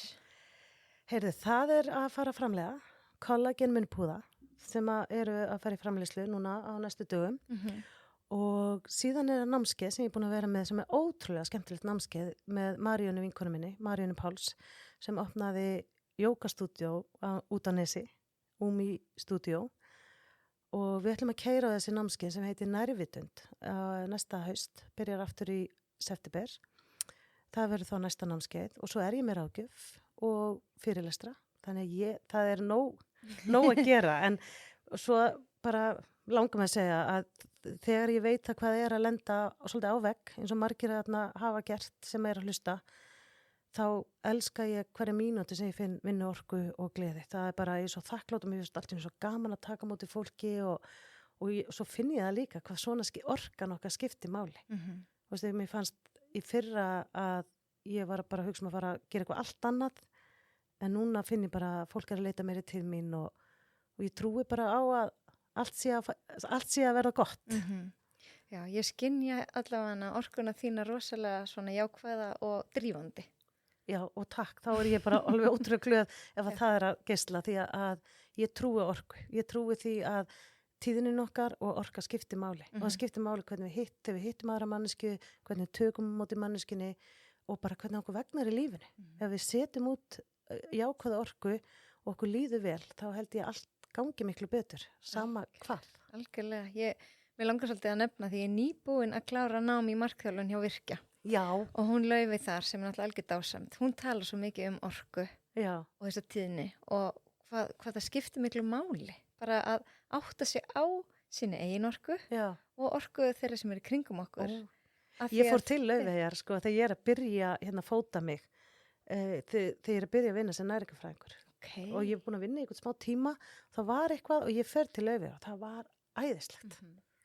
Algjörlega. Hún er alveg mögnuð Ég og get svo sem gaman allir. að tala sama tungumáli ég með orkuna og Já. vera svolítið svona andlegur. Þetta var ekki bara eitthvað teiknað á blaði, eitthvað svona struktúr. Þetta Mhm. var eitthvað svona, þetta var svo mannlegt. Algjörlega. Ég get sko innilega mælt með þessu námi hjá henni og ég veit að það byrjar einmitt nýtt næsta haust. Já, það. Já, þetta er markþjálfa nám en og sko þóttu ætlir ekki eins og verða markþjálfi. Nei, Veist, bara ég fyrir fór í þig. þetta fyrir mig. Já, Veist, maður er betri bara móðir, betri einkona, Já. betri spyrill, veist, hér. já, er það ekki? Jú, og bara, Já, og ég var svolítið að leyfa fólki að ræna orkunni minni, já, en nú er ég gessamlega bara búin að búa til skjöld, þannig nú finn ég orkusögurnar í kringum og ég leiði þeim ekki að hafa Já. áhrif á mig lengur. og það er ótrúlegt að eitthvað sem er ekki nálægt þér sendir skilaboð eða þú ringir eða það er eitthvað, bara einhver hugsun eitthvað, mannskja getur haft svo slæm áhrif að dagurinn er ónýttur fyrir manni. Það er bara hún sendir manni einhverja pílur, gerir eitthvað og það fer allt í rúst. Hugsaður að önnum manneskja getur haft þessi áhrif á mann. Á samaskapi getur við gert svo gott ef við gefum mannesku góða orku og þetta taka vel á móti mannesku, líða vel og þetta skiptir svo miklu máli líka fyrir þeir sem spyrill og fyrir mig sem ráðgjafi og líka þegar þú ert að halda fyrirlestur og annað og ég var akkurat með fyrirlestur á 5. þar sem hann fór að snúast eiginlega bara þessa orku. Það var fyrir tannlæknastofu og ég sagði, vá, hvað skiptir máli að þið hafið jákvæða orku þegar ég labba og fólk labbar inn á tannlæknastofuna. Sé ekki bara svona eins og geimverur að taka á móti næsta. Já, akkurat. Það er allt og mikið því miður. Já. Þannig, og ef maður hittir einhver í dag í afgreiðslu eitthvað sem að gefur frá sér svona bara geggja orku, þá verður maður bara, já, vá, hvað dræðislegt. Nákvæmlega. En mér langar bara svona rétt í lokin að nefna sko að því ég er náttúrulega búin að tala nokkra af mínum samstarfsaðilum en það er einnig viðbót sem er Spíran og þeir elda sko allt frá grunni. Já, Þeir gera allar sósur bara úr sko ólífólju eða þú veist að búa til allt eins og þú veist að tala já, teka masala kjúklinga eitthvað þú Já. veist þeir gera bara allt frá grunni og ok. þannig að Spíran er það sem að í garðheimum garðheimum, Já. já. einmitt, þannig ég get svo mælt ef þið viljið mat sem hefur jákvæð áhrif og líkamann Bara- nærir ykkur líkamlega andlega. Þetta er komið að minnlista, sko. Já, við erum bara að hittast þar einhvern tímann Já. í kaffesópa, þó ég drekki kaffin í hátægismat. Í hádeismat. Í hádegismat. Alveg, Já. ég tek því. Einmitt, nákvæmlega. Þannig að ég get sko svo sannarlega mælt með því að skreppa á spyruna og þeir eru meira sér með núna sumarsalat heilsuerlu. Já, er það? Já, en það er svolítið stór skammtur Já. og ég veit að margir hafa borðað helmingin, tekið henn helmingin með heim í bóksi. Já. Það er líka það sem ég kenni fólki. Ég sé bara þegar ég fer út að borða eins og þegar ég bý ein og ég fer oftar, kaupi mér eitthvað það sem ég veit er gott og ég bara borða helmingin og taka helmingin með mér. Já, akkurat. Mér finnst þetta svolítið svona ef ég sletta eye-opener eftir að taka 7 dagana hjá þér. Að ég var bara eitthvað, vá, hvað er litli skamtar. Já, já, ég veit það. En þeir voru þjónuðu samt alveg fullkomlega. Já, veist, en ég bætti bara Já, af því þú ert náttúrulega mikið að æfa og ég segi það líka. Svona, já, þannig ég borðaði oftar. Já. En ég held við höfum gott að því að svona aðeins að núlstilla okkur, skoða skammtastærnar, Algjörlega. skoða, og eins og þú segir, bara það að þessi skammtastær hafi laga svefnin, eða náttúrulega brjálagslega flott. Já, það er náttúrulega líka bara öruglega minni kolvetni, Já, þú veist, öðruvísi kolvetni. já, Þannig að, já. akkurat. En allavega, mér lefi mjög vel af þessu 7 daga matara. Ég geti algjörlega mælt með því. Og þú sagðist þú ekki taka það stundum einu sinni í mánuði bara? Jú, þegar svona gegnum árin, að þetta er semst verða hvað 8-9 ár síðan ég bjóð þetta til, þá ég held ég eigi mér alltaf svona viku og sérstaklega alltaf svona í góðu flúktu hjá mér gegnum árin, þetta datta aðeins út í fyrir og nú er ég byrja aftur og ég var einmitt í bónus á þann og greip með mig grasker og þá hugsa ég, og þá er bara svona, þetta er svona autopilot, já, ég sérst að fara í 1 viku á morgun. Já, ég byrja á graskersúpu. Já, ég byrja graskissúpu og mér finnst hún alltaf núlstilla mig og svo er það líka orðið huglegt. Leðið ég byrja graskissúpunni, þá er ég tilbúin. Gekja. Og mér finnst rosalega, og ég ger þetta líka bara, þetta er bara, ég er bara að fara að borða mat. En ég veit samt að þetta er eins og detox. Þetta er geggjað. En hérna, er eitthvað að lokum? Er eitthvað? Nei, bara takk fyrir mig, þetta var magnað að sitja hérna, tala við þig. Og það er svo gaman líka þegar maður, þú veist, ég sé alltaf þegar maður speglar við ykkur og þegar tala saman tungumál. Ég þarf ekki, ég vona að hlustandinn hafi haft gagnaf og njóti að svona aðeins að treysta sjálfa sig. Setja ábyrgð á sig sjálfa og svo er bara til alls konar ráðatnút og reyna að passa hvað er tekið inn. Og hlúið að ykkur, það er alltaf leið. Ég bara treysti mér. Það er alltaf leið að bættri heilsu. Sama hvað, það er alltaf von. Sama hvað við erum eða á hvað stað, það er alltaf von að gera eitthvað aðeins betur og líða aðeins betur. Og ég enda ofta á að við erum með lífið í lúkunum. Svo sannarlega, hver og einn. Akkurat. Það er bara takk kærlega fyrir þetta dásamlega spjall og að gefa þið tíma á sunnudegi að koma hingað og segja hlustundum frá þinni bara erfiðu reynslu og svo allir þinni þekkingu sem þú hefur við að þér. Ég er svo tillit að þetta hjálpar einhverjum og líka hvað við tölum mikið næringu annað, ég bara vona að ykkur nýti og njóti vel. Ég er alveg vissan. Takk fyrir mig. Takk sem er leiðis. Og svo bara í blálokkin, eins og allir sagði, like að taka deila. En mér langar samt að hvetja alla til þess að ít og follow hvar sem þeir að hlusta, hvort sem þeir á Spotify eða Apple eða annar staðar, að því að það hjálpar hlaðvarpinu að stækka. Fyrir utan það, þá fær þú alltaf tilkynningu þegar nýr þáttur dettur í loftið og missir aldrei af neinu. Og svo er ég með Facebook-hóp sem heitir með lífið í lúkunum hlaðvarp. Ég er með Instagram, Heilsuerla, og mér þykir alveg rosalega gaman að heyra frá hlustundum ef það er eitthvað sem þið viljið koma á framfæri til mín. Það segi ég bara takk fyrir í dag, þangað til næst.